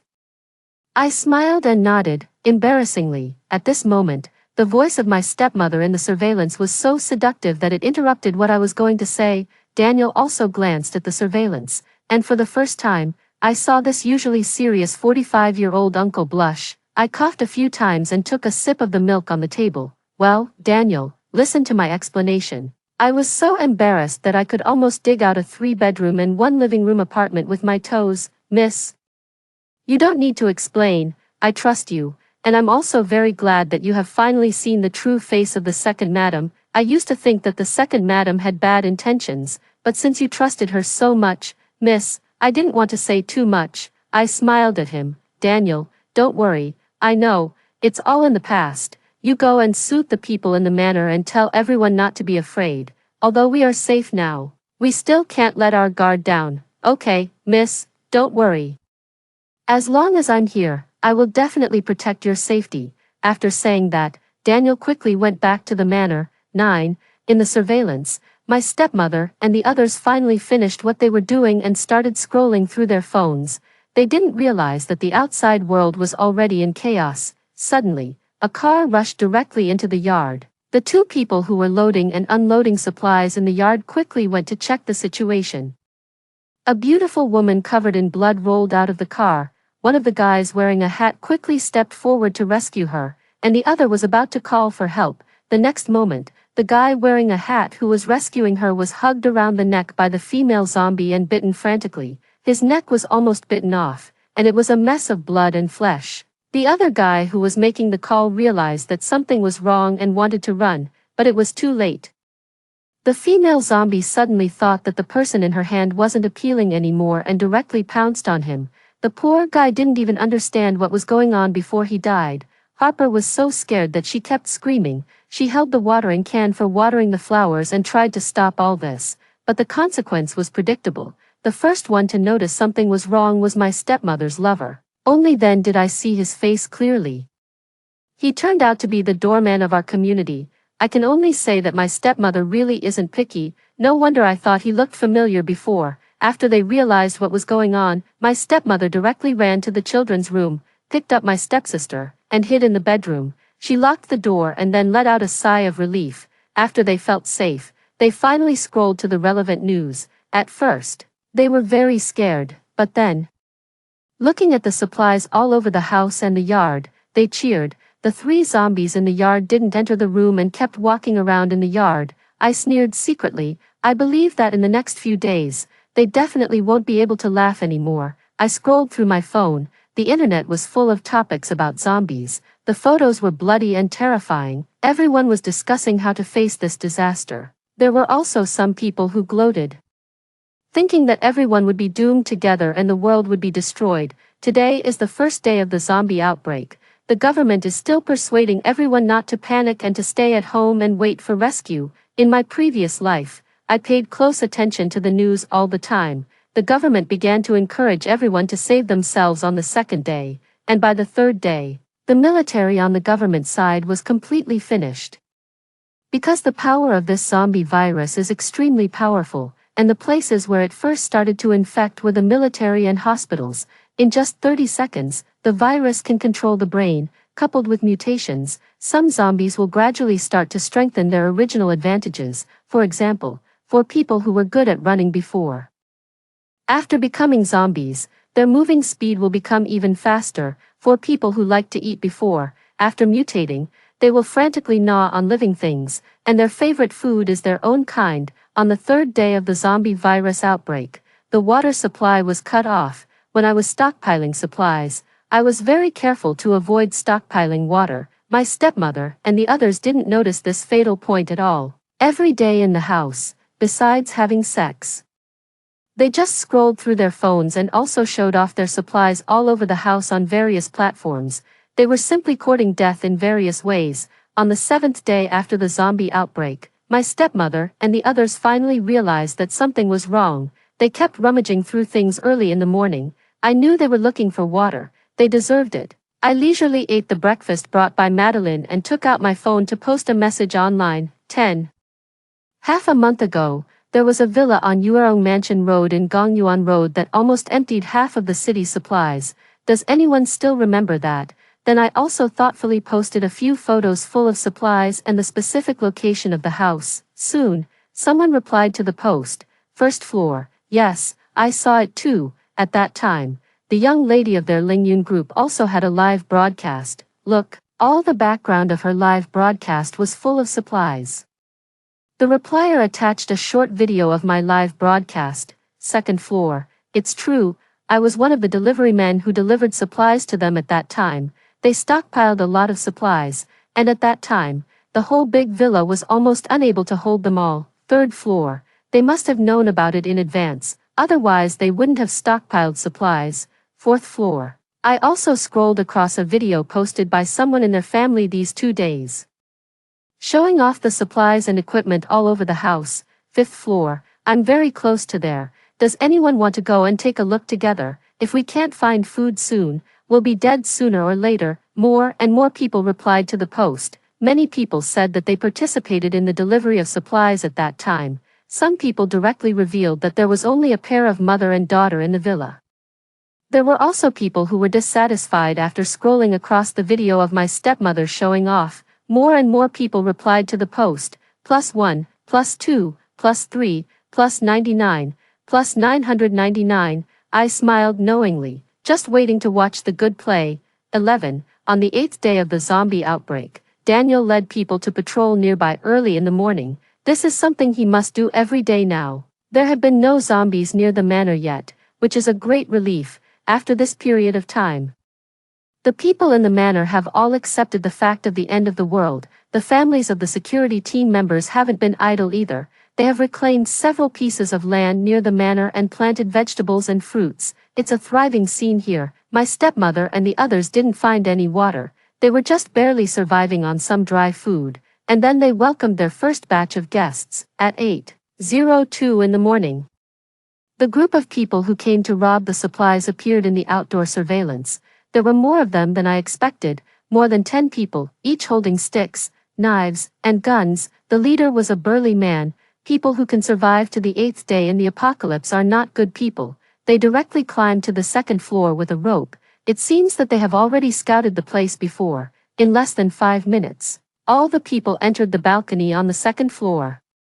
There was a sound of glass breaking, and everyone rushed into the room together. When they saw the supplies all over the room, they were instantly excited. It was too late when my stepmother realized that someone had broken in.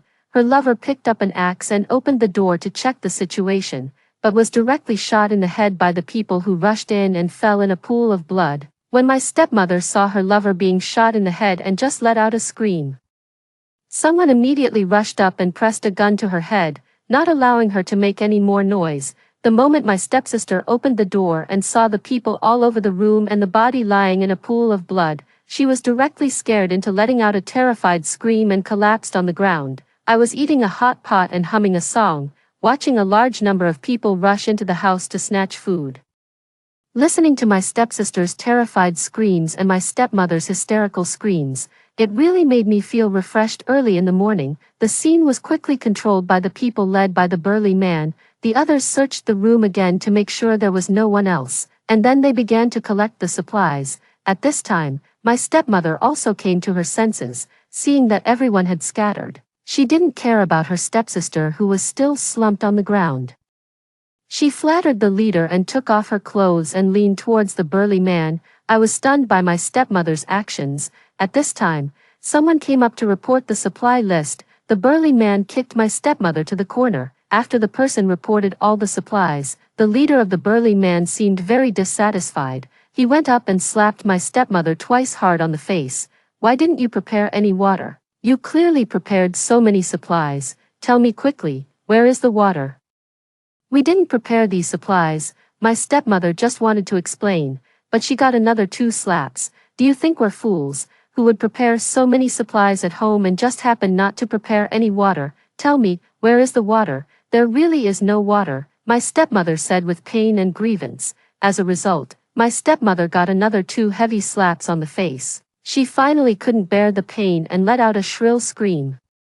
The leading burly man kicked her in disgust a few times but found it didn't work. The harder he kicked, the louder his stepmother screamed. Just watching it on the video made me feel the pain. I couldn't help but stuff another meatball into my mouth. It really made my meal more appetizing. It smelled so good. Many zombies outside the house surrounded them after hearing the sound. Soon, there was a dark mass outside. The leading burly man was angry and anxious.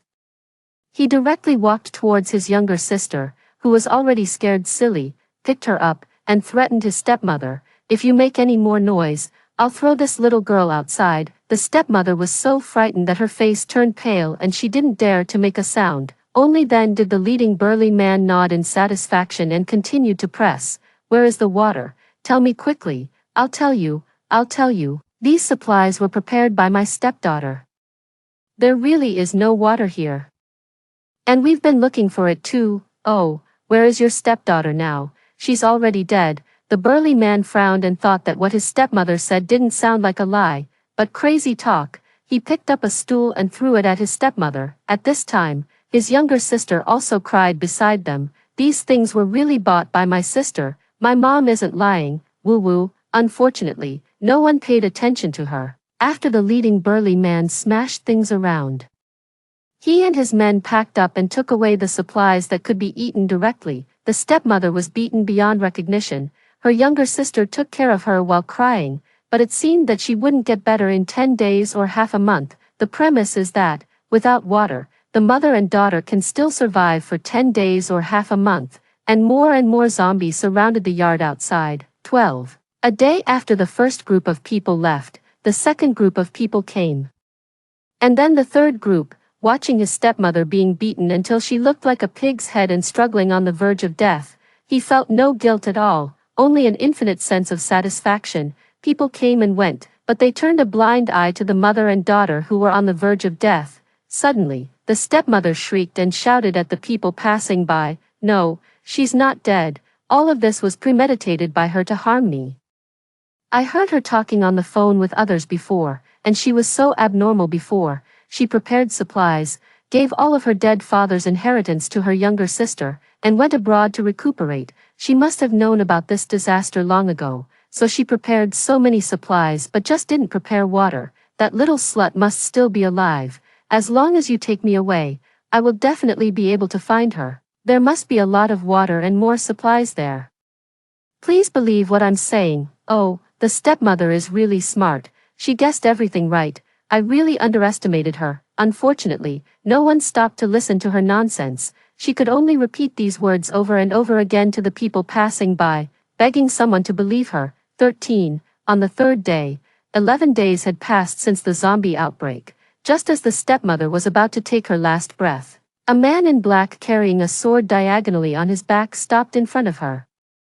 "Wait a minute, why does this sword look so familiar?" I immediately became interested and zoomed in on the camera. "Damn, isn't this the sword of Gojin of you that's lying in the museum?" The man in black gave the stepmother half a bottle of water and asked her to tell the story again. The stepmother seemed to have grabbed a straw to save her life and repeated the story over and over again, adding more details.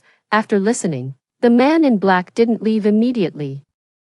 He surveyed the living room on the second floor alertly. Finally, his gaze fixed firmly on the surveillance camera, as if he wanted to see through everything. The stepmother wasn't stupid either. She finally realized what was going on and started to curse hysterically at the surveillance camera. "You slut, it's really you who made me and your sister suffer like this. I will search high and low to find you, skin you alive, and pull out your tendons. I'll make sure you die a miserable death.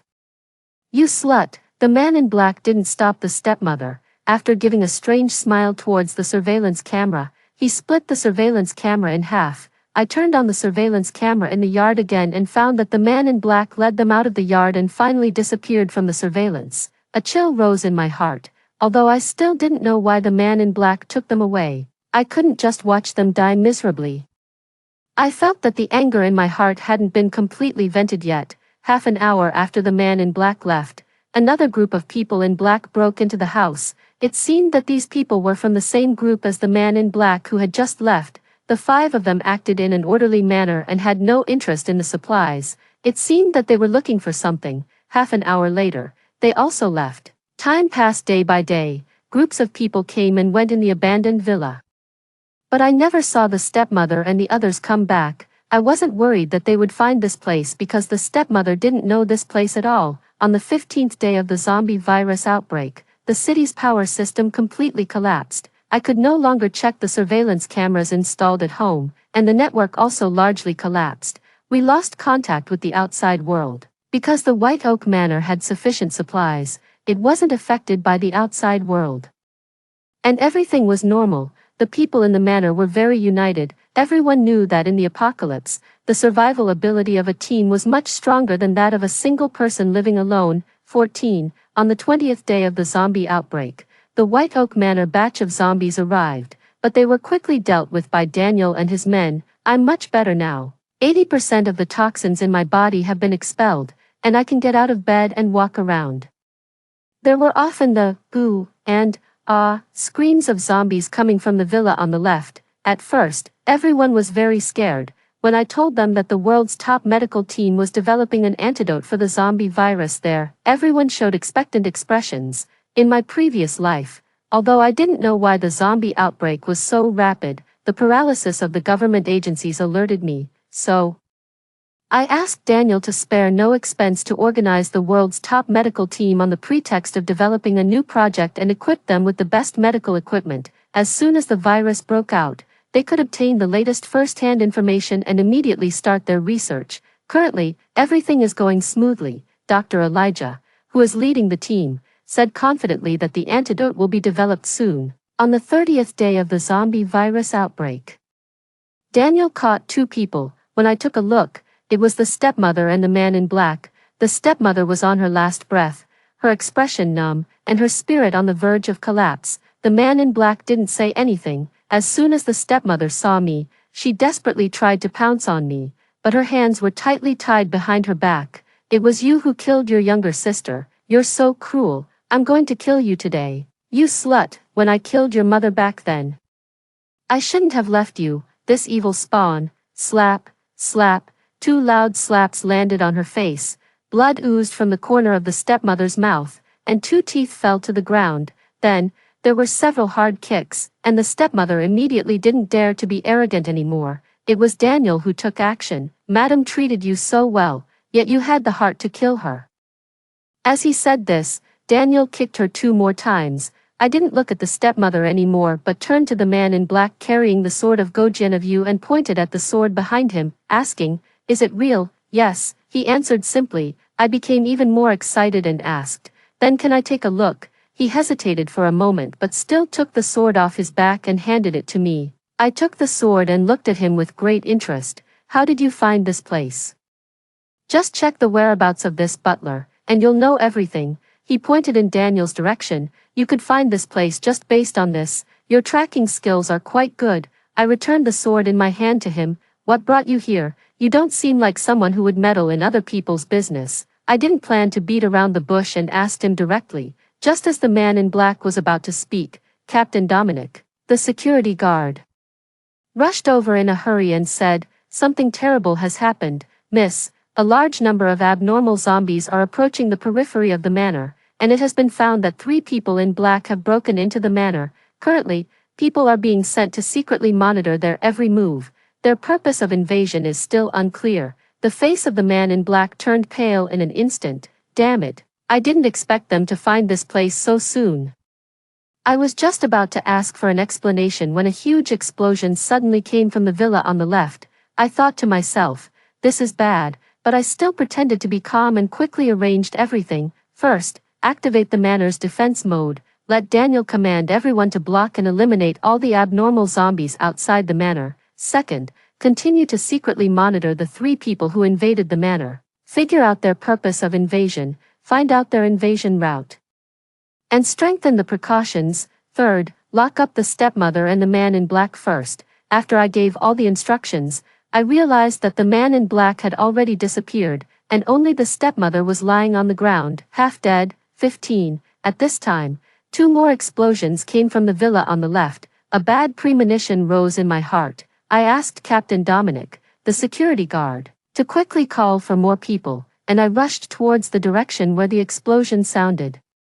It was all too late. The 3-story villa collapsed rapidly in front of my eyes, making it impossible to get close. I was almost desperate. If these studies were destroyed, the consequences would be unimaginable. In the ruins, 2 blurred figures appeared. The man in black, who was covered in blood, led Dr. Elijah out of the collapsed villa. Before I could be happy, the 3 invading men in black suddenly appeared and slashed at the 2 of them without saying a word.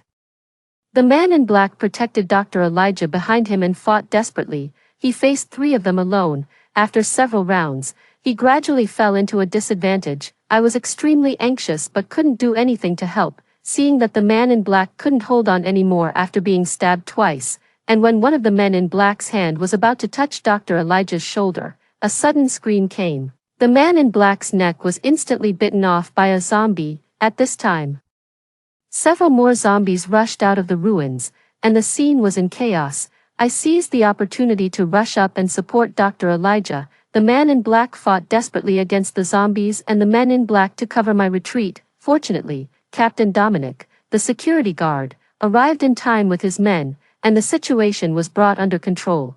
The zombies were quickly cleared away. 2 of the 3 invading men were dead, and 1 was seriously injured. It seemed that he wouldn't be able to speak for a short time. The man in black who covered us lost too much blood and fell into a coma. Dr. Elijah was just overly frightened and wasn't seriously injured. First aid was immediately given to the man in black. The other survivors of the medical team were also slowly rescued by the security team. Currently, the losses caused still couldn't be estimated. 16. The cause of the villa explosion was quickly figured out. It was done by the invading men in black. The number of invaders wasn't 3 but 5. It seemed that they had planned it in advance. I remembered that these 5 people were from the same group as those who searched for things at home. What was their purpose exactly? Why did they blow up the medical villa at all costs? And who was the man in black who brought the stepmother here? He seemed to know the key to the matter. I must figure out the reason behind all this. It seemed that the White Oak Manor was no longer safe now. In the temporary medical room, Dr. Elijah said that this experiment was the most crucial step in studying this virus. They were just one step away from success, but now everything was gone. This explosion dealt a severe blow to the entire medical team. Only 5 out of the 15 staff members survived in the end. Dr. Elijah said that as long as he was still alive, he would never admit defeat. I asked people to fully cooperate with Dr. Elijah to rescue the medical materials, reorganize the medical team, and also asked people to strengthen the defense of the White Oak Manor. This sudden incident was just a wake-up call for us. In the apocalypse, there is no absolutely safe place. Daniel successfully repelled the abnormal zombies outside. Captain Dominic, the security guard, led people to strengthen the defense. Everyone worked together, which made me feel much more at ease. Daniel told me that the man in black had woken up and wanted to see Dr. Elijah and me. 17. When the man in black saw me, he said, "My name is Dylan. After the virus outbreak, I've been looking for you." I was taken aback and didn't understand why he was looking for me. I didn't know him at all. Seeing my confused expression, he coughed dryly and explained, "To be precise, I was looking for Dr. Elijah. I firmly believe that only he can save this disaster. But I found that Dr. Elijah was secretly taken away 3 days before the virus outbreak. Through some clues, I found your home. What your stepmother said aroused my suspicion. I was sure that you should know something at that time, so I found this place. So that's it. No wonder he risked his life to save Dr. Elijah. Who are those men in black?" I asked in confusion. "They are the spreaders of the virus and also the ones who made the virus. I discovered their secret. So they have been hunting me down." Next, Dylan detailed the whole story. We then knew that this global disaster was originally a war caused by humans. After the economic crisis broke out on a large scale last century, the contradictions between countries intensified. The United States had already built fortresses in advance, stockpiled supplies, and then spread the virus all over the world. So, this zombie virus outbreak was so rapid, many of the mutations started from military bases and large hospitals, resulting in the large-scale paralysis of government agencies in various countries. Dylan was originally a special forces soldier. After discovering that his superiors had been bribed and were spreading the virus to help the evildoers, he decisively stole the information and defected. Before, in the army, he had heard of many of Dr. Elijah's research achievements and deeds in the field of viruses, so, the first thing he thought of was to give the important information in his hand to Dr. Elijah. Through various investigations, he found that Dr. Elijah had mysteriously disappeared. He tracked down Daniel through some clues and then found my home. What the stepmother said caught his attention, and finally, he found this place. And his superiors analyzed Dylan's plan and gave the order to kill him. That's why those people were desperate to kill him and Dr. Elijah. After saying that, he took out a memory card and handed it to Dr. Elijah, with a bright smile on his face. "My mission is accomplished, and I have no regrets even if I die." Dr. Elijah was so touched that tears streamed down his face, and he kept saying, "Okay, okay, okay, I will definitely live up to your trust." So, he wiped away his tears and urgently devoted himself to the research of the virus. 18. On the 35th day after the zombie virus outbreak, everything in the White Oak Manor returned to normal. The rebel forces of the special forces that I was worried about never showed up. Dylan speculated that it might be because all the 5 people who were chasing him this time had lost contact with the military. It was also possible that there were serious problems within the military, and they were too occupied with their own affairs to care about him. I prayed that it would be the second situation. My stepmother was locked up by me. She had become half crazy, half stupid, and had a split personality. I went to see her once, and she cried, laughed, and cursed at me. On one hand, she repented to me, saying that she was sorry for me and my mother. On the other hand, she cried and cursed me and my father, saying that I had killed my younger sister when she was occasionally sober. She would refuse to eat. Now, living was 100 or even 1,000 times more painful for her than death. 19. with the first-hand virus information provided by Dylan, Dr. Elijah's research progressed smoothly, and the first-generation antidote was quickly developed and used in the experiments. 60 days after the zombie outbreak, no one visited the White Oak Manor, and there wasn't even a single zombie. On this day, the medical team led by Dr. Elijah finally developed the antidote. Later, this day was also named Dawn Day by people. In the apocalypse, I didn't even have the chance to become a zombie. The antidote was delivered to the hands of the survivors batch by batch, but I always kept the specific location of the White Oak Manor confidential and didn't let more people discover this place. In the apocalypse, one must always be on guard against others. 100 days after the zombie outbreak, the government took the initiative to contact Dylan. This was a mutually beneficial cooperation. Although the country suffered heavy losses in this disaster, the government didn't give up resistance.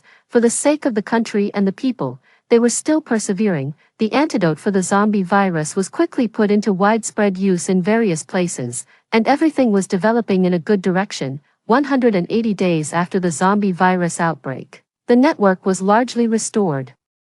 The zombies in the city were basically cleared away, and some bold people would do live broadcasts on the street.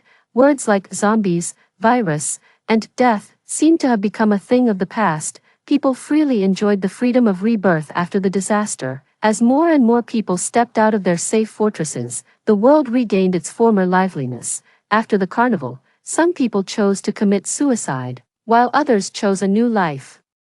The government called on people to actively accept psychological intervention after the disaster, and encouraged everyone to unite and strive to live. As long as one is alive, there is hope. 236 days after the zombie outbreak, it seemed as if a whole century had passed. People finally welcomed the first New Year after the disaster, when the New Year's bell rang. The family members in the White Oak Manor exchanged gifts with each other and greeted each other with, "Happy New Year." It was a warm and peaceful scene. Daniel gave me a Barbie doll, and Madeline sewed a new set of clothes for me with her own hands. My room was filled with gifts and blessings from everyone. In this life, I am lucky and happy. My phone rang.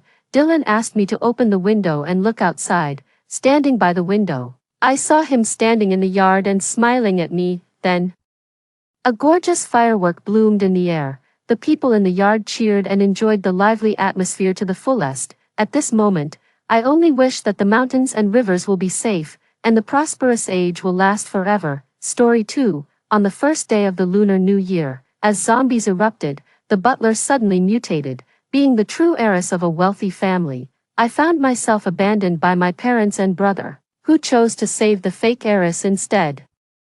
Facing the gaping maw of a zombie, I was not scared. Instead, I smiled eerily. I have been through reincarnation 10 times now, and each time I die, I am reborn. Rather than watching the weak fight bloodily over scraps of food in this apocalyptic world, I prefer to see their expressions of sheer panic. That is the true source of my joy, and in this life, I am determined to end their lives in the most perfect way possible. Upon returning, the first sight that greeted me was my longed-for family. Wesley's parents were dressed in festive colors, and Wesley himself had his hair neatly trimmed, looking radiant. At that moment, all eyes were focused on the red envelope that had fallen from me, their gazes filled with reproach. Wesley frowned. "Isabella, what has Amelia done to you? Mom and Dad gave you a red envelope too. Why did you steal Amelia's?" "Brother, let it be. If sister wants it, let her have it. I've enjoyed so much luxury and your affection in this family for years." "It was meant to be repaid," Amelia spoke defiantly, tugging at Wesley's sleeve, her voice tinged with a pitiful tone. Wesley's mother, knowing Amelia was sensible, felt reassured yet pained. Ever since their biological daughter returned, she felt Amelia had grown more insecure. "Isabella, this is where you are wrong. Amelia is nominally your sister. Yes, it was our oversight when you were born, but we've been trying to make amends. You can't take it out on Amelia." Wesley's father sighed. "Amelia, I'll make it up to you with another red envelope." "Mom, don't persuade her. She's bullied Amelia several times. You know her attitude. Her adoptive mother is a serial killer. She lived with a monster for 15 years. I doubt she's any good." Amelia subtly curled her lips, her provocative gaze at me unseen by the others. The same scene, the same looks. They were indeed adorable. when I first returned, my own brother was hostile towards me, and the entire family seemed unwelcoming. Even the compensation spoken of by our parents was underpinned by their coddling of Amelia, and they never even considered changing my surname. Despite this, Amelia continued to enjoy our parents' favor, unscrupulously scheming to slander me, deliberately embarrassing me, and this so-called red envelope was also intentionally placed in my pocket by her. Wasn't her goal just to drive me away? Of course, I knew. Honestly, I didn't care about their attitudes towards me. My purpose in returning was merely to play a game with them. Unfortunately, who would have known that within a few days, zombies would break out? I wonder if my dear sister, upon seeing a zombie, would show that pale, terrified face again. Controlling the excitement in my eyes, I warmly smiled. Brother, aren't you indirectly scolding Amelia as well? I might have lived with a murderer for 15 years. But doesn't Amelia have a blood relation to a murderer? Amelia's face changed slightly. And despite feeling uncomfortable, she had to maintain her understanding demeanor. Because of this, not only would our parents feel pity for her, but Isabella would always be trampled under her feet. Brother, don't speak that way about our sister. We are a family, we should live harmoniously, not be at odds with each other. Wesley affectionately touched her hair. Amelia, you're just too kind. I watched the affectionate scene of their family in front of me and couldn't help but smile meaningfully. I remember in previous lives, due to the outbreak of the zombie virus, they dared not venture out until the food at home was completely exhausted, while others had to fend for themselves after only a few days without food. I had to share all the food I found outside with them, allowing them to reap the benefits without effort. That's how people are. If they enjoy the fruits of others' labor for too long, they lose the ability to survive independently and become parasites. In a post-apocalyptic world, this is particularly deadly. Initially, I provided enough food for 4 people, then gradually reduced it to the amount for 1. At first, the brother and parents would save the food for the sister. However, driven by hunger, survival instincts magnified their selfishness. They no longer yielded to each other and even fought violently over a small amount of food. Every time, the dear family turned on each other like wild beasts driven mad. Thinking of this, my gaze fell on the butler standing not far away against the wall. Sure enough, there was a deep bite mark on his hand, and his face was pale and weak, as if he was about to collapse. Without a second's delay, he collapsed silently to the ground. I watched. As he fell even a few minutes earlier than I had anticipated, the servants hurried over to check on him, and both Wesley's father and mother looked visibly nervous. Although Aaron was just a butler, he had worked for Wesley's family for many years, always diligent and hardworking. In these years, competitors had been eyeing the Sioux family greedily. They couldn't afford an incident now. Amelia had hoped to seize this rare opportunity to gain favor, but before she could approach, the butler moved. Suddenly, the previously motionless butler stood up, his face visibly stiffening at a rapid pace, his eyes bulging abnormally with bloodshot veins, his expression ferocious, staggering like a zombie straight out of a movie. Ah! Amelia screamed in terror, and the servants fled in fear. Some so weak-kneed they were caught by the zombie and bitten relentlessly.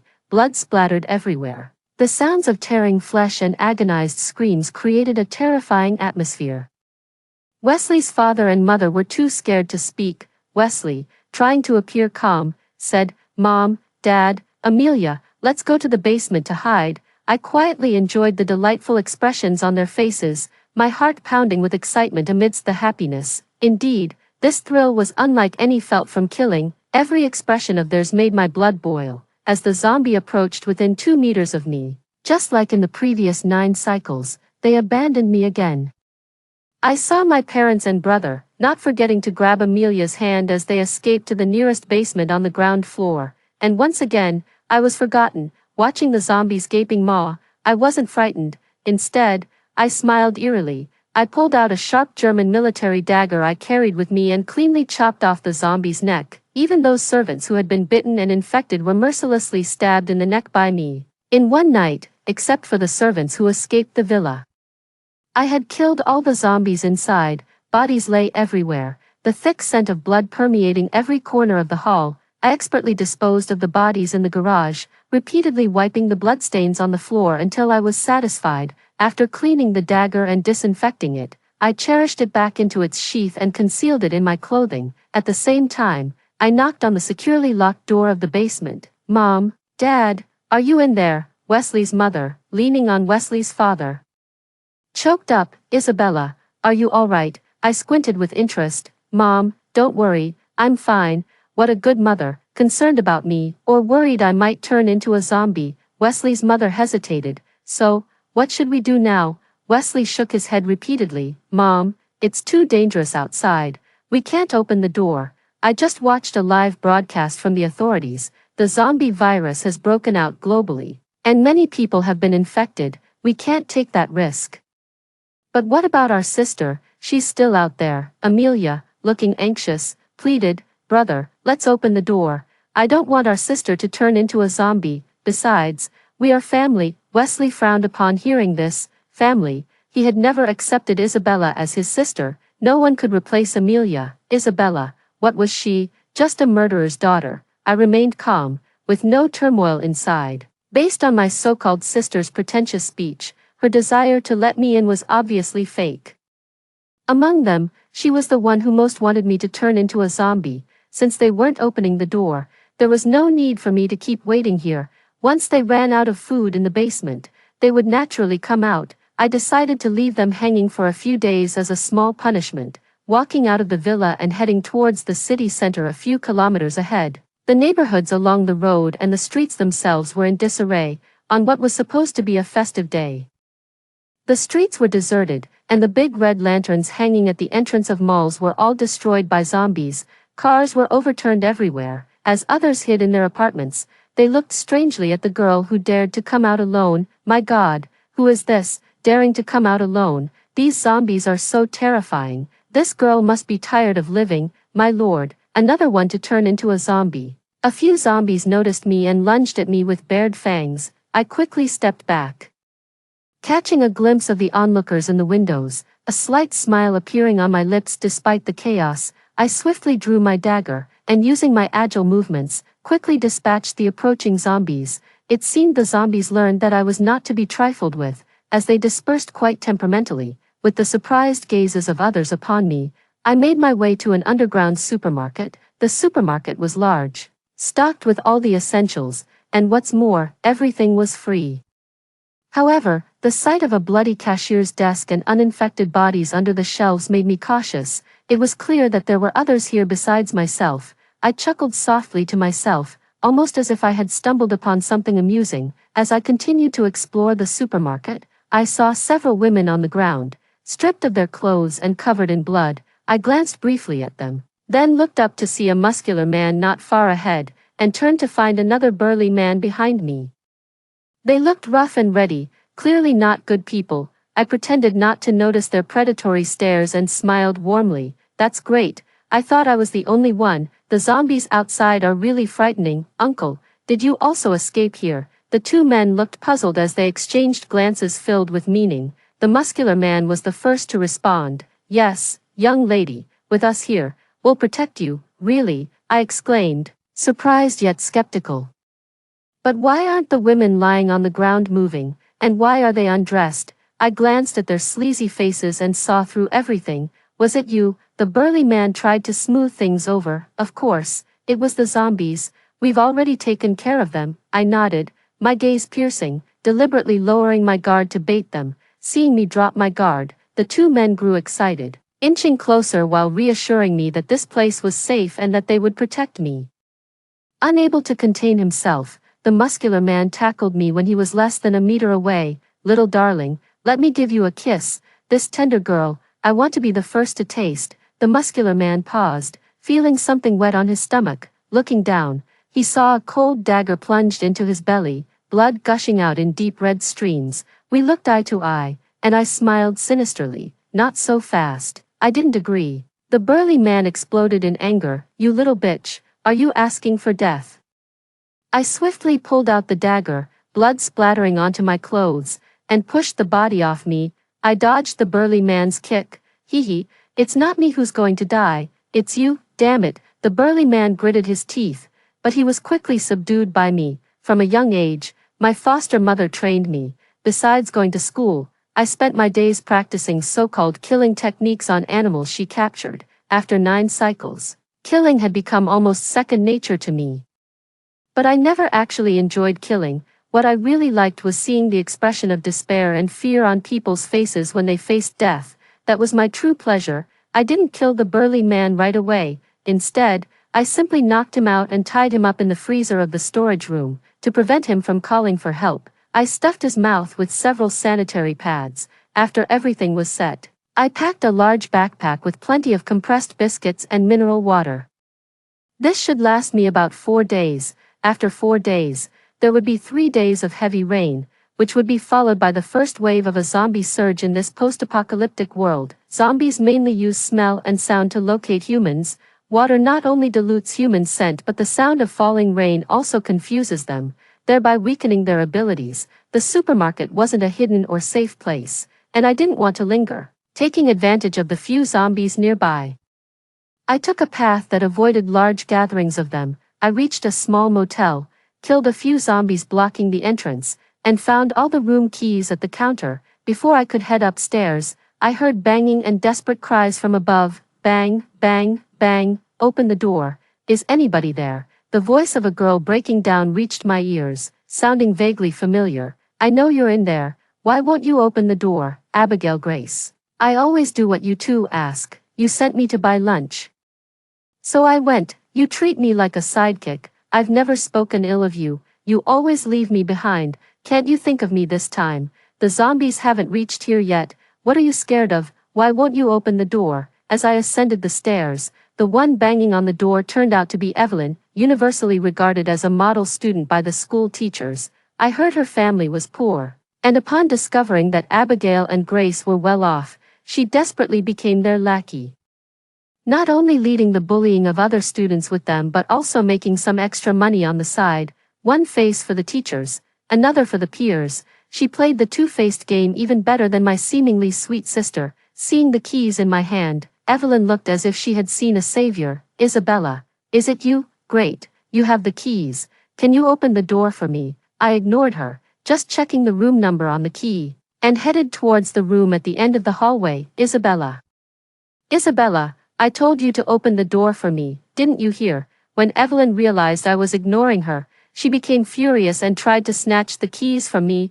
I quickly dodged her hand and said with a hint of danger in my tone, "Don't mess with me, Evelyn. I really hate it when people try to take things from me." Only then did she notice the bloodstains on me. Thinking I was bitten, she boldly said, "Isabella, you see, the building is full of zombies. We're classmates. You can't just leave me to die, right?" And you, suppressing the discomfort inside, I suddenly changed my tone and forced a kind smile. "What good are they? Stick with me instead. I'll take good care of you." Evelyn was clearly scared. You're not turning into a zombie, are you? I'm not hurt, don't worry. This isn't my blood. Hearing faint noises from the stairwell and terrified of the zombies, Evelyn quickly agreed to my plan. Little did she know what awaited her was my full intent to kill. Naughty things are better dealt with sooner rather than later. In this short time, the world has descended into complete chaos. Emergency high-level alerts have been triggered worldwide. Governments have deployed their militaries to suppress the mutated zombies and have announced measures to ensure the continued supply of internet, electricity, and water. They are also airdropping supplies into residential areas nationwide to mitigate the impact of food shortages. It's the 4th day of the zombie outbreak. I've been keeping an eye on official news and noticed many people going out to collect the airdropped supplies. But the nation has vastly underestimated human nature. Even though supplies are dropped by helicopter, people's selfish instincts are blatantly apparent in these end times. Some people, in their greed for supplies, have pushed their companions into hordes of zombies or even killed others after obtaining the supplies to take their share. At night, sounds of collisions and wailing often intermingle. In the evening, I see continuous messages popping up in the family group chat. The person who keeps tagging me is my so-called little sister, Amelia. Sister, where are you? Dad, Mom, and brother are really worried about you. Amelia, it's all my fault. I should have asked brother to open the door sooner. Please, don't let anything happen to you. Amelia, sister, if you can see this message, please come back soon. We all miss you. Can't they even last 4 days? I quickly skimmed through the messages on my phone, scoffed, and replied, Amelia, don't worry, I'm fine outside. Wesley, Isabella, do you think it's okay? You went out and left mom and dad behind. Have you thought about what we should do? Interesting, they were the first to be unkind, yet they don't allow me to be unjust. Isn't this moral coercion? I sneered and replied, brother, I went out for your sake. You wouldn't open the door, and I couldn't just stay home wasting your food.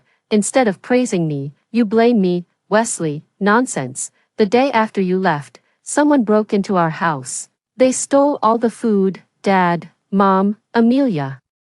And I have been surviving on tap water these past few days. Do you know that, Amelia? Brother, stop it. It's not sister's fault. We're just trying to protect ourselves. It's not my sister's fault. In the end, it's all about blaming me. This feeling makes me very uncomfortable. Wesley, if you're not infected and have a shred of conscience, bring back some supplies. Don't let me look down on you, Isabella. Without our parents taking you in, you would have been an orphan by now. Huh.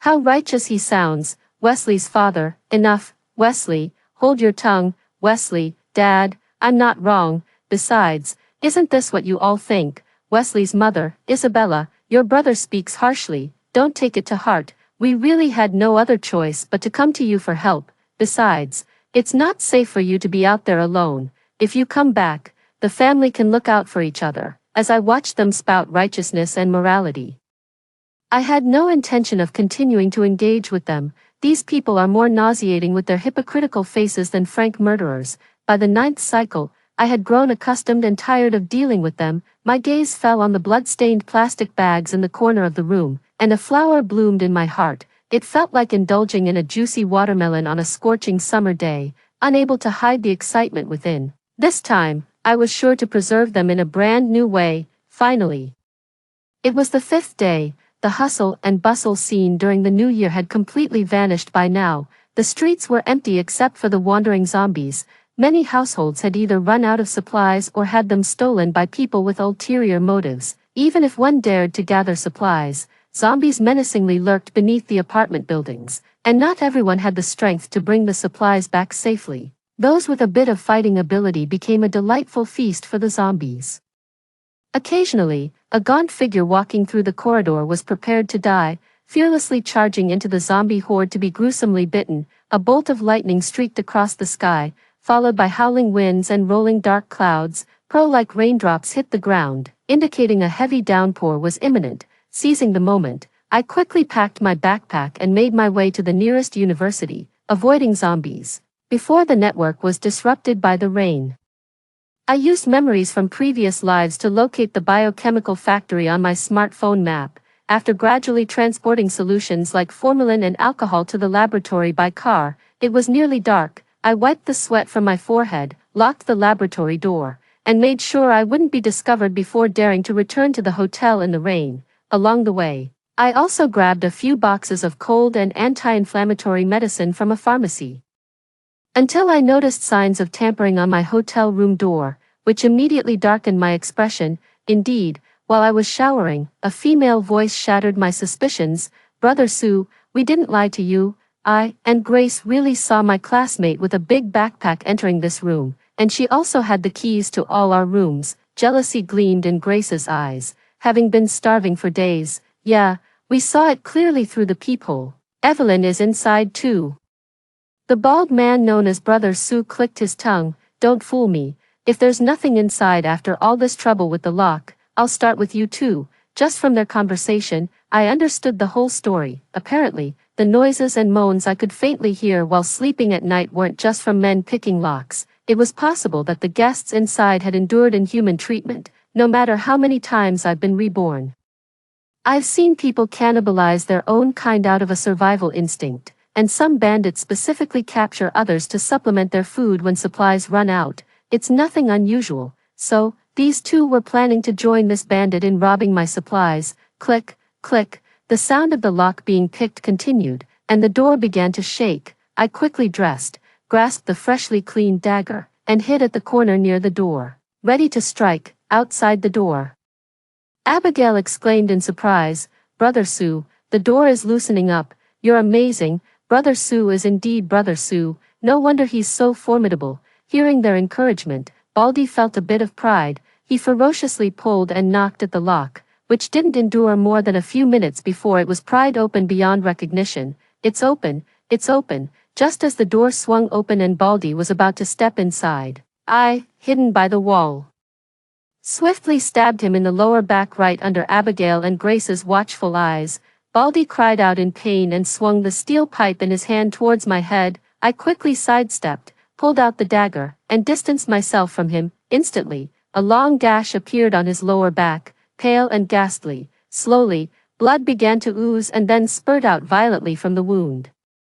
With his face contorted in anger, Baldy clutched his bleeding wound. Seeing him like this, I knew he was no longer a threat to me. Abigail and Grace were utterly panicked. "Isabella, have you lost your mind? This is assault. Are you discussing law with me, Abigail?" I said with a slight smile, pointing the blood-stained tip of my knife at them. "I'd like to ask you, after all the trouble you went through to break into my place without my permission and trying to steal my supplies, isn't that illegal?" Trying to appear calm, Grace's face had thinned, her skull visibly protruding. "Isabella, have you no conscience? You have supplies and refuse to help your classmates, hoarding them all for yourself and then accuse us." "Yeah, you helped Evelyn. Why won't you help us? Just so you know, we heard your conversation with Evelyn." Watching them go back and forth, I picked up a bag from the corner and threw it in front of them. "Take a look for yourselves." Their eyes lit up. Initially thinking it was supplies, they grabbed the bag, but as they tussled over it, the bag tore open and a round human head fell out. Screams. Upon a closer look, a pair of bright, terrified eyes and a grotesque face with a severed neck full of coagulated blood sent chills down the spine. Wasn't this Evelyn? Abigail and Grace were instantly terrified, their eyes filled with fear and disbelief as they looked at me. Abigail's pupils constricted, her body trembling with fear. You actually killed someone." I paused, then laughed. "Abigail, you're quite something. What times are we living in now? If I hadn't killed her, I would have been the one dead. You think just because you're young, you can ambush and defeat me? Do you think I'm a vegetarian?" Baldy spat out. Used to looting and killing, such minor threats did nothing to faze him. Ignoring his bleeding wound, he kicked the severed head aside, his fighting spirit soaring high. I, far from panicked, assumed a defensive stance. The steel pipe swung towards me, tracing an elegant arc in the air. I thought it would surely hit my temple, but my dagger faintly caught it. Seizing the moment of his shock, I kicked fiercely at his groin. He screamed in agony, staggering backward. "This is all on you." I didn't plan to let him off. When Baldy was defenseless, I kicked him to the ground and stomped on his head, stabbing his throat several times with practiced ease. Blood splattered. Disgusted, I frowned, quickly wiping off the blood that had sprayed onto my face, while catching Abigail and Grace's pale expressions out of the corner of my eye. A chilling breeze blew from behind. Abigail and Grace were covered in goosebumps from head to toe. Suddenly, the sky was lit with flashes of lightning and the sound of thunder roared. My face, smeared with blood, resembled a roaring beast, terrifying them to their core. In a panic, they rushed to escape, but in their haste, both tripped over the doorstep.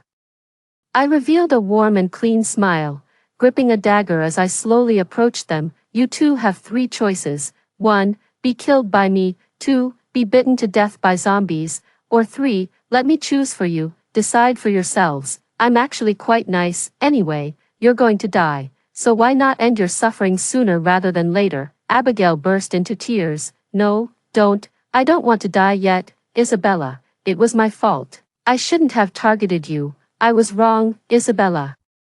We were forced into this. It was that bald man. He wanted to kill us. We had to tell him you had supplies, or he wouldn't let us go. We didn't do it on purpose." Tears streamed down Grace's face as she knelt on the ground, the fear of death stripping her of her dignity. "I'm begging you, please spare me, please." Both began to bow down to me, their heads knocking against the floor loudly, groveling and showing their ugliest sides.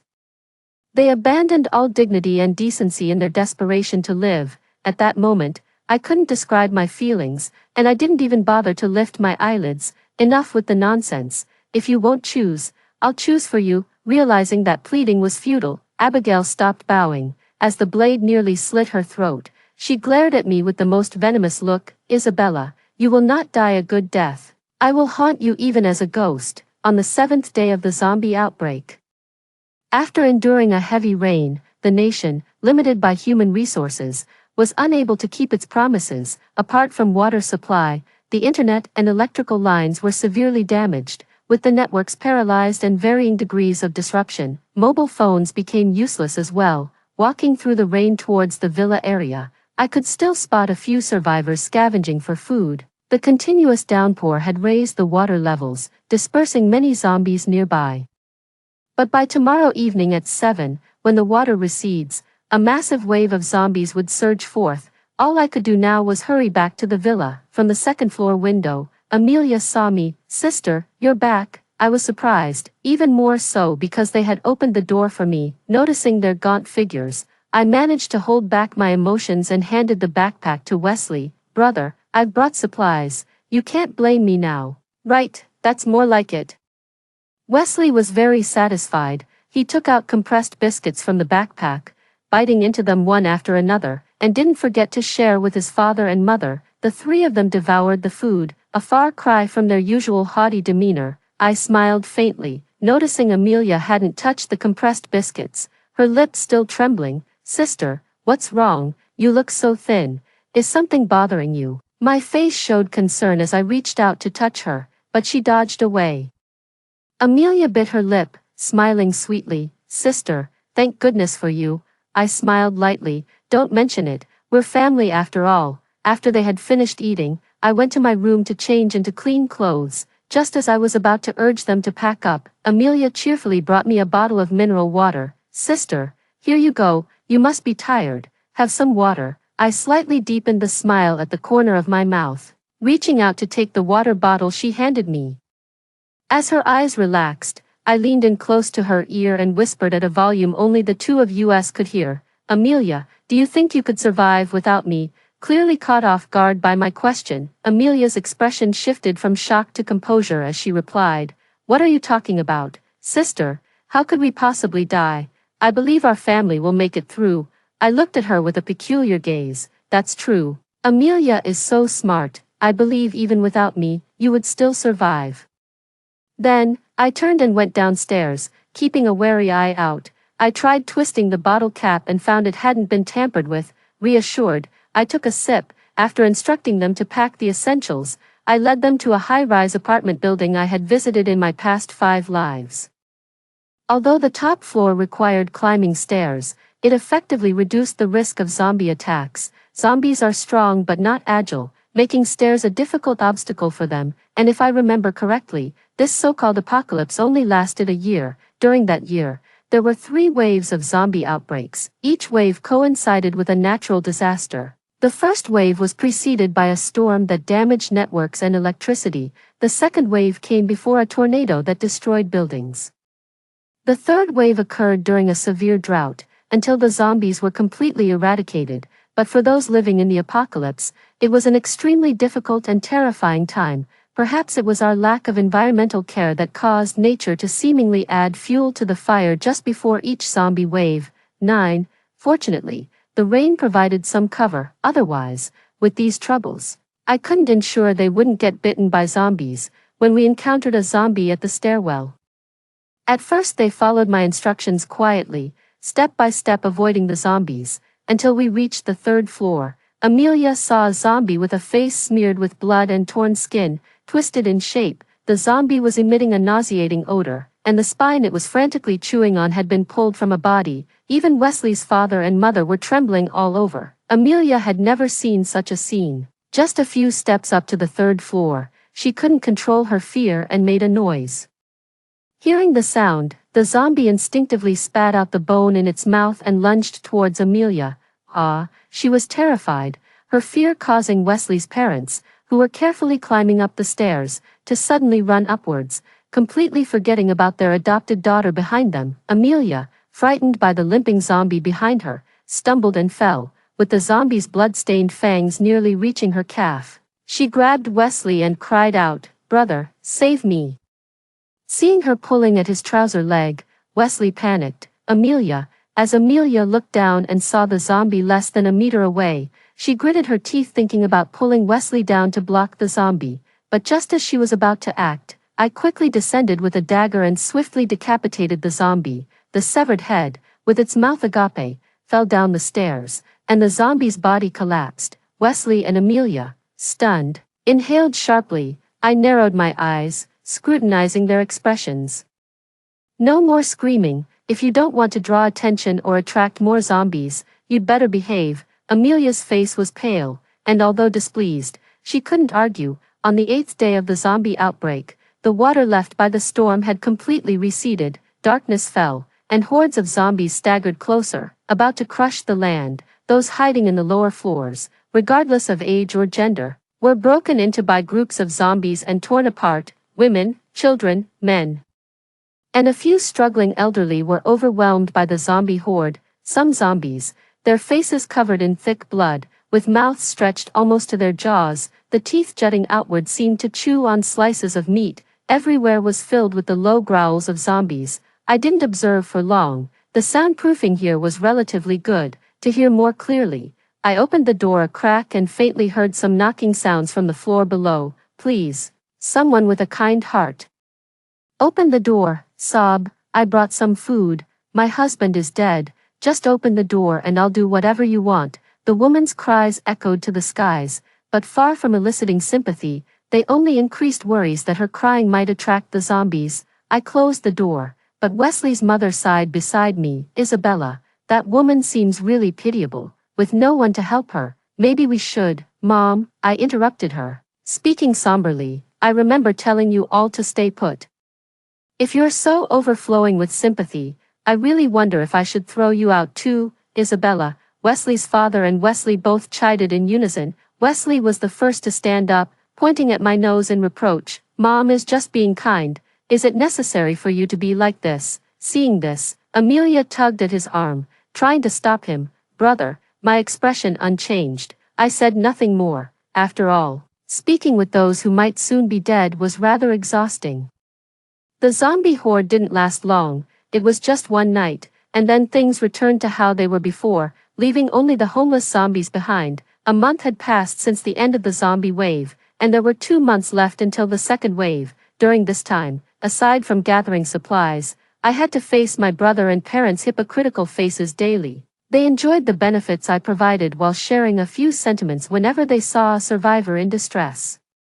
Little did they know, they were nothing without me. These days, to enhance vigilance, I had specifically arranged for them to take turns on duty morning, noon, and night. Yet, my so-called stepsister often approached me voluntarily, offering water and warmth. I didn't refuse her unusual warmth. When it was time for me to rest at night, Amelia came again. Sister, I hope I'm not disturbing your rest. I sat up from the bed, a slight smile on my lips. If I said you were disturbing me, would you leave? Amelia bit her lip, feeling guilty. I'm sorry, sister. I'm just afraid you still blame me. While observing my expression, she softly said, Sister, I was wrong before. I hurt you, took your family, took everything you deserved. Can you forgive me? I was tired of hearing this. I realized that every time she came to offer kindness, it always revolved around the word forgive. Even trying to play the victim to gain sympathy, looking at her, I gave a sinister smile. Amelia, look at us, we're all family, isn't it? What's there to forgive or not forgive? That's wonderful. Amelia became a bit uneasy under my gaze, although she smiled happily on the surface, handing me a bottle of mineral water. Sister, I'm on duty tonight. It's important to hydrate before sleep for better skin. I nodded slightly, taking the mineral water but not drinking it immediately, instead examining the bottle cap. Just as I was about to unscrew the cap to drink, from the corner of my eye, I noticed a hint of relief and excitement dissolve in Amelia's eyes. Suddenly, I remarked, Amelia, has anyone ever told you that mineral water bottles don't have pinholes? Amelia panicked immediately, and my dagger was already at her throat. Don't speak, you know, even if you scream for help, they can't save you. I smiled, a hint of sorrow in my expression. Amelia, you're really not behaving well. Do you really think I didn't know that you were deliberately delivering water these past few days to lower my guard? You know, I don't actually want to kill you yet, but you just had to provoke me. Amelia trembled all over, on the verge of tears. Sister, I was wrong. Did I allow you to speak? My smile deepened slightly, seemingly gentle, yet my hand showed no mercy as I drew a bright red cut across her fair skin with the dagger. Terrified, Amelia clamped her mouth shut as tears uncontrollably streamed down her face. I closed the door, found a rope, and quickly tied her up like a mummy, also tearing off a corner of my own shirt to gag her. Looking at the shallow wound on her neck, I felt a twinge of regret. Everything was about to end. Yet you had to disgrace yourself. I haven't decided how to deal with you yet. You'll stay here for now. Amelia's tears fell heavily, filled with fear and despair. The weather finally turned overcast, and apart from us, there were no signs of any other survivors in the entire apartment building. I watched Amelia's tear-streaked sleeping face. She had been crying all night and probably didn't have the energy to fuss anymore. Everything was ready. And I was about to draw a perfect close for them. After leaving the room, I closed the door. Isabella, have you seen Amelia? I haven't seen her all morning, Wesley asked, looking a bit accusatory. I couldn't help but smile. Brother, you forgot. Amelia was on night shift last night. She's asleep now. Wesley frowned but didn't say anything further, just shot me a fierce glare, unbothered. I approached Wesley's parents and spoke directly. Mom and Dad, it looks like it's going to rain soon. Staying here isn't the safest option. When I was scouting for supplies earlier, I found that Qingyang University was undamaged by zombies. It might serve as a temporary refuge for us. That sounds well and good, but what about Amelia? I met Wesley's displeased gaze with a slight smile. Amelia is too tired. She won't be waking up anytime soon. I can take you first, and after you're settled, I'll come back for Amelia. How does that sound? How do I know you're telling the truth? Wesley was clearly still wary of me and started heading towards the master bedroom. No, I need to see Amelia. Watching his back, I thought about how I had saved his life and provided for him all these days. For a girl who wasn't even really his sister, he showed neither gratitude nor fairness. Such an ungrateful wretch. Wesley's father stopped him. Wesley, listen to your sister. Amelia is still sleeping. Don't disturb her. With his father's intervention, Wesley reluctantly stopped his attempt to check on Amelia. The rain came quickly, dodging zombies. I quickly led them to the biological laboratory. This place was like any other university lab, equipped with biosafety cabinets, ultra-clean workstations, a pharmaceutical refrigerator, and the only difference was that it contained boxes of formalin and all other necessary tools I had brought. Wesley's father and mother were educated and knew what these items were for. Isabella, why have you brought us here? Wesley tried to open the door, but I had already locked it. He twisted the knob a few times, to no avail, and became frantic. Isabella, open the door now. My eyes darkened and a faint smile crossed my lips as I picked up a rope from the box and slowly approached them. I forgot to tell you, I am not your biological daughter, your real daughter, Miss Wesley's family. When I refused to follow my mother's orders to kill, she died blocking a knife for me to save my life. Guess what were her last words to me before she died? Wesley and his parents were visibly shocked, their hearts pounding wildly, unsure how to react. She said she had long wanted to die, and the reason behind her suicidal thoughts was your carefully nurtured, faux daughter. Wesley's mother reacted as if she had been electrocuted, tears swirling in her eyes. That's impossible. I restrained my smile, finding her tears insincere. You didn't know, did you? Your real daughter, whom you've been searching for all over the world, has been in the same middle school as your faux daughter for 3 years. Amelia has been bullying her, and Amelia's prized grades were all achieved through cheating by your real daughter. I brought them here for no other reason than that this lab also connects to a specimen room. I tied up Wesley's father, Wesley's mother, and Wesley's hands and feet, and placed a bucket next to each of them.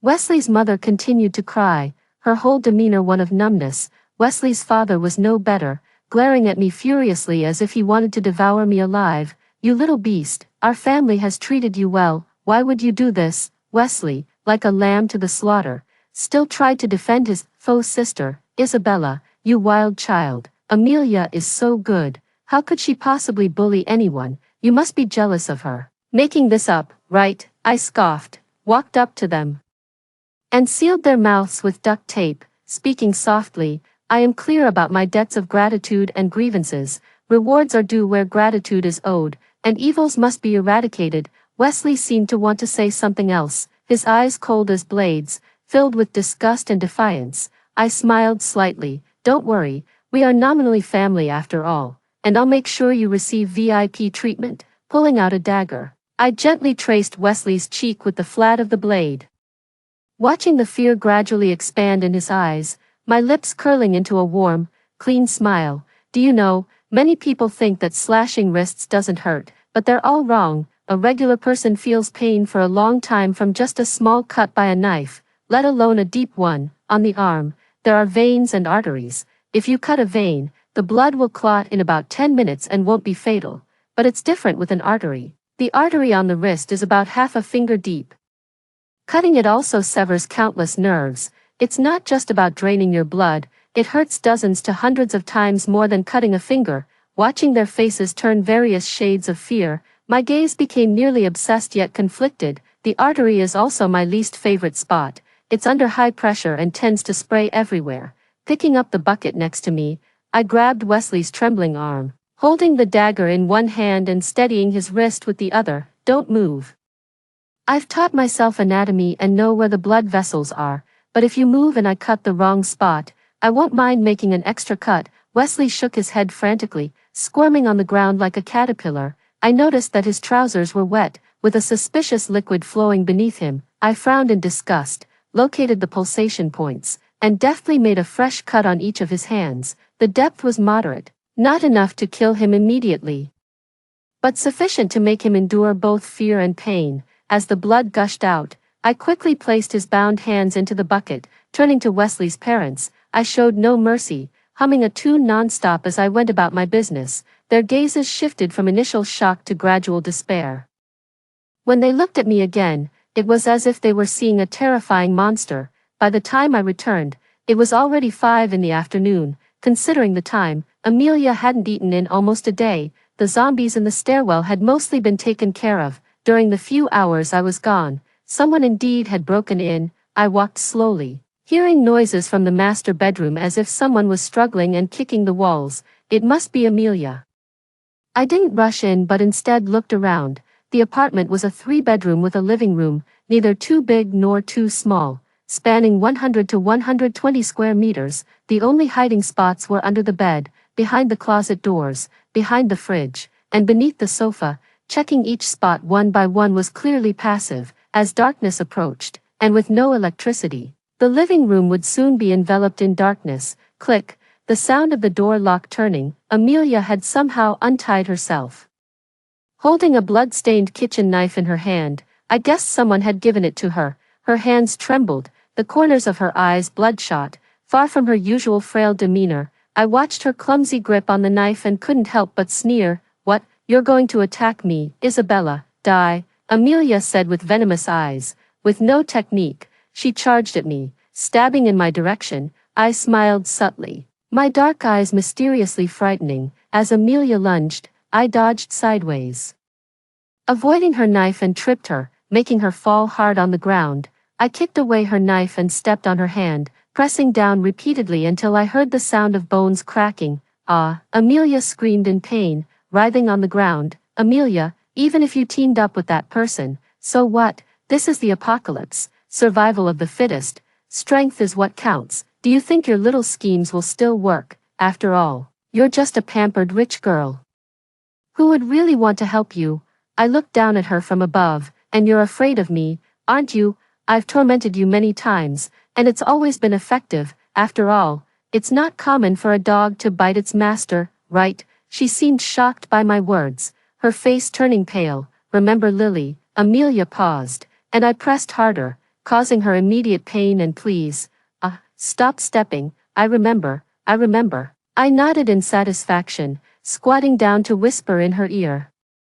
You bullied her, took everything from her. You should taste her pain. Hearing this, Amelia started to laugh. Isabella, you're just a twisted freak. You think you're a savior, but you're just as cruel and bloodthirsty as your deranged mother. Stop making excuses. You're only satisfying your twisted desires. And that slut Lily, I was planning to have some guys take turns with her before graduation. How did she die? Right. Dealing with a freak like you. she deserved what your mom did to her. I forcefully gripped her chin. I've never thought of myself as a good person, but how can you live off someone else's life for 15 years and still hurt others without remorse? You call me twisted, what does that make you? If anyone's to blame, it's her own bad luck. Not like I wanted to trade places, it's her fate. She had it coming, Amelia said. Amelia, you remind me of a certain bird. On the surface, you appear harmless, but deep down, you're profoundly malicious. This bird is both wicked and lazy at heart, relying on deception to usurp nests for reproduction. How are you any different from them? What gives you the right to speak such cold words? Out of the corner of my eye, I caught a glimpse of a figure in the depths of the master bedroom's porch. Right, as death approaches, all you have left is your venomous tongue. I pulled out a dagger and cut off Amelia's tongue, then stabbed her repeatedly in the abdomen, as she lay dying.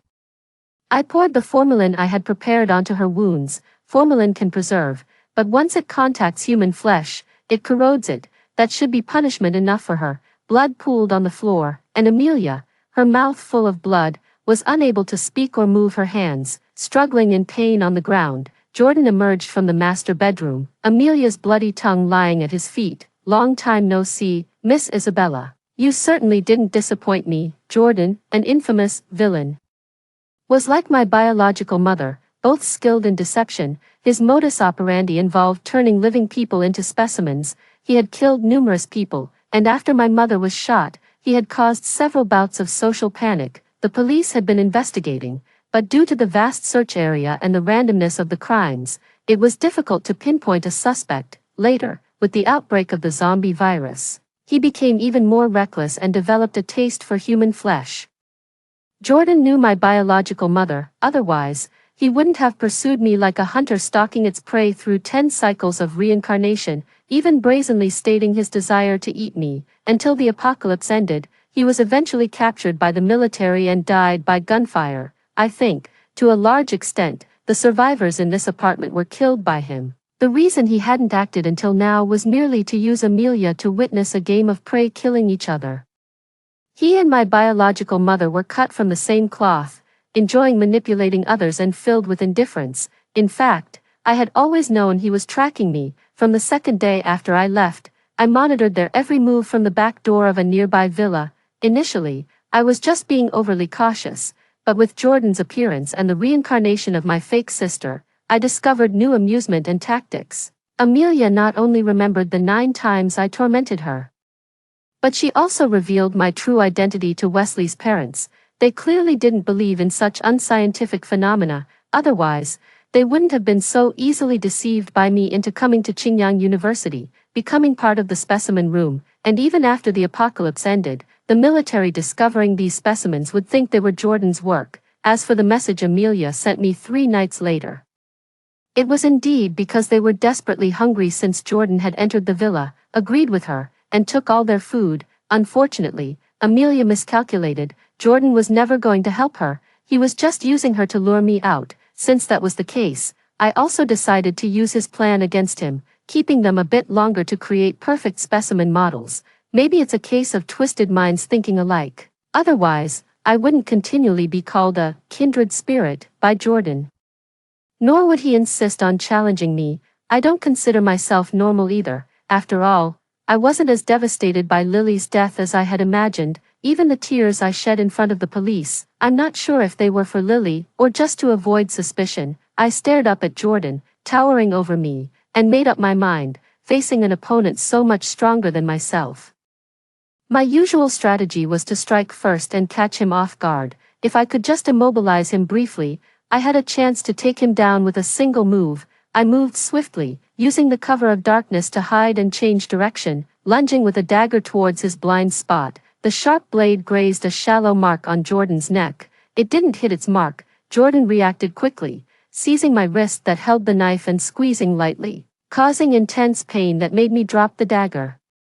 He grabbed my kicking leg easily and pinned me to the ground. Ignoring my struggles, Jordan wrapped his arms tightly around my waist while his legs heavily pressed down on mine, immobilizing me completely. He couldn't help but sniff at my neck. Intoxicated by the scent of a young woman, I initially wanted to turn you into a specimen, make you my perfect piece of art, but you're too tempting. I can't resist the urge to devour you," Jordan said with a sinister laugh, and in the darkness, he opened his mouth wide, ready to bite deeply into my flesh.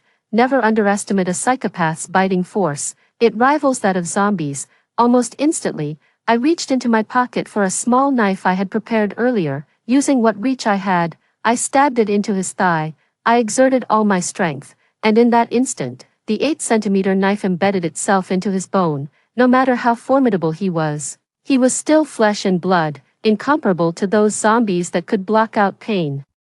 Jordan stiffened suddenly, and I took the opportunity to break free from his grasp, disappearing into the pitch-black darkness. All around was pitch black, and Amelia on the ground wasn't dead yet, writhing in pain, her rapid breaths the only sound. Using his excellent night vision, Jordan picked up a scalpel and began searching the living room, scrutinizing every potential hiding spot: the sofa, tables, chairs, and the refrigerator. "Stop playing hide and seek, my dear. It won't be just a simple devouring if I catch you," he taunted. The footsteps slowly drew nearer. I hid behind the refrigerator, my heart pounding. I checked the tools I had on me, finding a piece of rope. After checking behind the sofa, Jordan moved towards the refrigerator. The footsteps grew louder and closer. When he was mere centimeters away, I pounced, seizing the moment before he could react. I grabbed both ends of the rope and looped it around his neck, pulling back forcefully. Jordan struggled in pain, the scalpel plunging deep into my arm. With each pulse, blood dripped more freely, yet I felt no fear, and bit down on his hand. The moment he flinched from the pain, he let go of the scalpel, desperately lacking oxygen. His hands flailed wildly. Thankfully, my mother had trained me in physical fitness since I was young. Though I couldn't match his strength head-on, I had enough to strangle him. Jordan lasted a grueling 20 minutes, tougher than I had anticipated. 98 days later, as the second wave of the zombie outbreak hit, I had already relocated to a basement hideout. A tornado swept through the city, turning skyscrapers into rubble in an instant. Not just zombies, but various debris circled in the tornado's core, becoming lethal weapons. Approaching meant certain death. In the city, only a few survivors remain, and many of those who have made it this far are not the best of people. This has been the case for generations, and it remains so today. Beyond my ability to change, I've seen too many engage in looting, killing, and abandoning their families, with groups fighting each other over interests. In this apocalyptic world, there are no friends, no family, no right or wrong. Only survival is the ultimate truth. But isn't the very essence of being human our ability to discern right from wrong, even in the absence of order and law? As humans, we should embody virtue rather than vice, at the very least.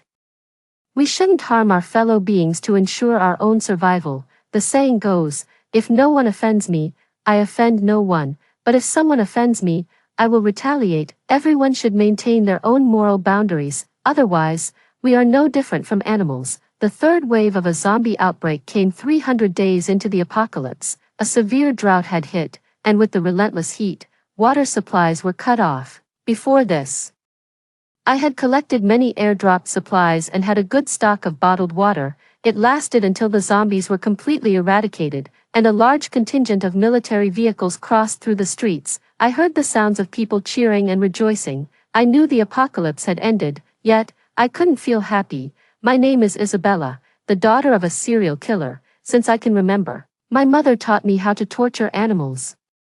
The first gift she ever gave me was a German military dagger. She taught me how to use it, showed me the various weak points on animals and humans, instructing me where to strike for maximum effect. She even demanded daily high-intensity physical training from me, like leg kicks, sit-ups, and push-ups. If she caught me slacking, her first action upon returning would be to lock me in a cage without food for a day and night. In public, she always appeared gentle and kind, always smiling. But in front of me, she was perpetually cold. My mother would leave the house every day, sometimes returning late, sometimes not for days. Over time, I learned to cook and to be like my mother, charming others to win their favor for the necessities of life. Whenever she returned, I felt no joy, as I could always smell a strong fishy scent on her, like the smell of blood. I knew what it meant but never spoke of it. Under her long-term psychological control, I increasingly wanted to escape her grasp.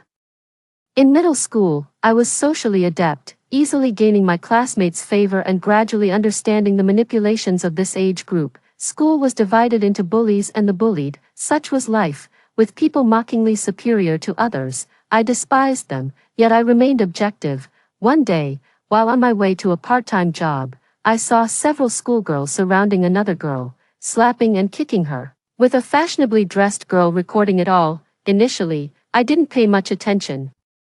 Later, I learned from classmates that the bullied girl was isolated because she was disliked by another girl in her class. Her name was Lily. Every time after school, I would see her getting bullied in different places, perhaps out of some personal bias. I gradually got close to her. After getting to know her, I realized she was more introverted, sensitive, and frail than I thought. Always lacking confidence and continually doubting herself due to minor issues, Lily's parents were divorced. And she lived with her father, who always belittled her. After her father remarried, her life became even more difficult. Every time her father went to work, her stepmother would find various reasons to vent her anger on her, even though she was an excellent student. She was constantly bullied at school by a girl named Amelia. Amelia would have thugs corner her, force her to eat grass from the roadside, lick shoes, eat chalk, and place disgusting liquids on her chair. They would even post videos of themselves slapping her on social media to show off. All of this was instigated and directed by Amelia. Each of these acts was incredibly malicious. All I could do was comfort her when she was sad, allowing her to release her emotions.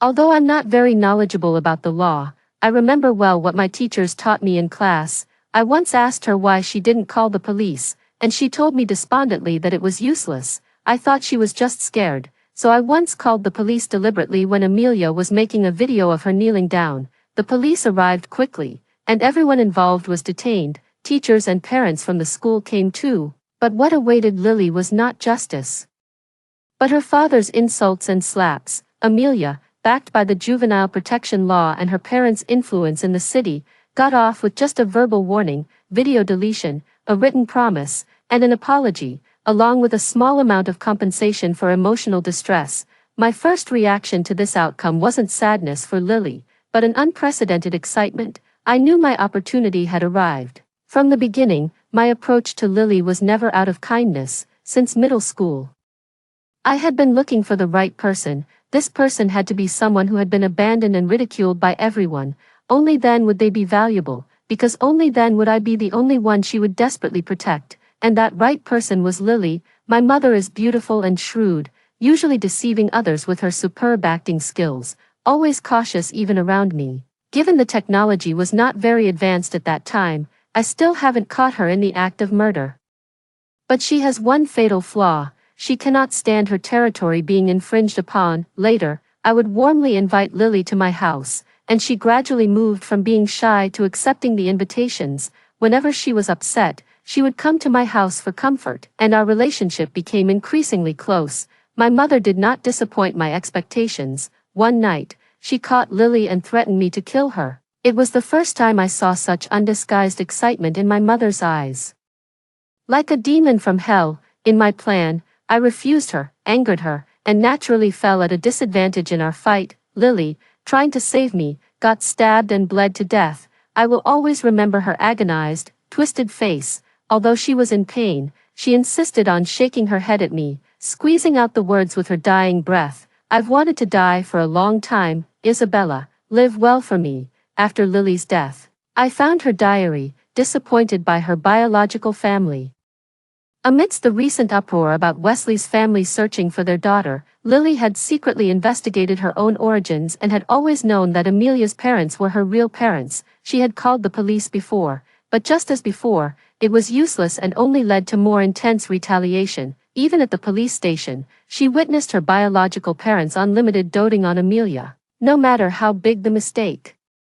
Amelia just had to act spoiled and pitiful to receive the indulgence and care Lily could never even dare to dream of. In that moment, Lily knew clearly, even if she were to be accepted into that family, there would still be no place for her. She gave up, and I took her place. Soon after I joined Wesley's family, Lily's parents and brother showered all their affection on Amelia. Anything she wanted, she would fight me for it. Relying on her status in the household, she constantly provoked me. She not only enjoyed bullying others but also liked to play the weakling in front of me. Calling her pitiable was an overstatement. To make me submit, Amelia even got the thugs who had bullied Lily to attack me, but her plan backfired. I dealt with those thugs, and they ended up being detained. I started to retaliate, but my brother and parents sided with Amelia. That brainless, deluded brother of mine always thought I was jealous of her, and believed that I was the one bullying her. Then, when the zombie outbreak occurred, I tormented them across 10 lifetimes. In the first lifetime, as they emerged from the basement, I pushed them one by one into the zombies and watched them get devoured. In the second lifetime, I killed them directly. In the third, I chopped them into pieces and threw them into a horde of zombies. In the fourth, I started studying dissection and used them as my subjects. In the fifth, I cut out their tongues, severed their limbs, and turned them into helpless creatures. In the sixth, I raised them only to have them kill each other. Including this 10th life, I made them suffer 10-fold, 100-fold the pain Lily endured. On a lush, vibrant afternoon, I sat alone by Lily's grave. Lily, it's been a long time, I haven't visited you. There's something on my mind I need to tell you. From the beginning, I was using you. I approached you just to understand your situation better and to gain your trust. I know you won't forgive me after hearing this, but I still need to say, I'm sorry, and Amelia, I made her experience the pain you went through. Everything is over now, and I will heed your advice to live well. Lily's side story 2. When I was 8, my dad discovered my mom's affair. From then on, he began drinking heavily and came home late from work, frequently losing his temper and hurling the vilest insults at my mom. All I could do was hide in my cramped bedroom, listening to their arguments and the sound of breaking bottles and jars. Gradually, as my dad grew tired of fighting, the way he looked at me changed. I was too young to read emotions in someone's eyes, but I could still faintly sense his barely concealed hostility. After my parents divorced and my dad remarried, my already fragmented life got even worse. My dad despised me, and my stepmom abused me. At school, just because some peers disliked me, I faced ostracism. Once, while I was washing dishes, I accidentally broke a plate. Upon seeing this, my stepmom flew into a rage. Worthless girl, can't even wash dishes properly. What good are you? She grabbed a broom from the corner and started beating and kicking me, her words venomous as if laced with poison. Your dad is a failure too, earns so little, always complaining. No wonder his ex-wife ran off with someone else, marrying such a loser. You really deserve to be cheated on. If it weren't for your father, I wouldn't have ended up like this. It's all your dad's fault. You're no better, looking just like a child born out of wedlock with your mother's affair. No wonder your dad despises you. My stepmother's beatings grew fiercer. I didn't care about the insults, but when she revealed those cruel truths and shattered my last hopes, it felt as though someone was slicing through my soul. Before my parents started fighting, my dad used to care about me. He would stand up for me like other parents did for their children. He used to ask if I was being bullied at school. Even if I came home late, he would panic like any other father. When did it all start to change? Maybe it was when he found out about my mom seeing someone else, or perhaps it was when he heard the neighborhood gossip. I finally understood the suspicion and disgust hidden in his gaze every day. Tears inevitably slid down my nose. There was a moment when I wished I knew nothing. Always submissive, I grabbed my stepmother's broom and struggled against her. Even in such circumstances, I chose to defend my father. Don't you dare talk about my dad like that. I won't allow it. But it was futile. I was left bruised, and my dad paid me no attention. Even when he spoke, he just looked at me coldly. Lily, I work hard enough already. Earning money every day isn't easy, and you, just a consumer at home, can't you understand a bit? But it wasn't always like this. The dad I knew before wouldn't look at me with such unfamiliar eyes. When I had a fever, he would carry me to the hospital. If I was hurt, he would gently pat my back and soothe me. Lily, it's okay, Dad is here with you. Now, after being punished, I was locked in my room, not allowed to come out for meals. He didn't even glance at me. At school, Amelia didn't let me off either.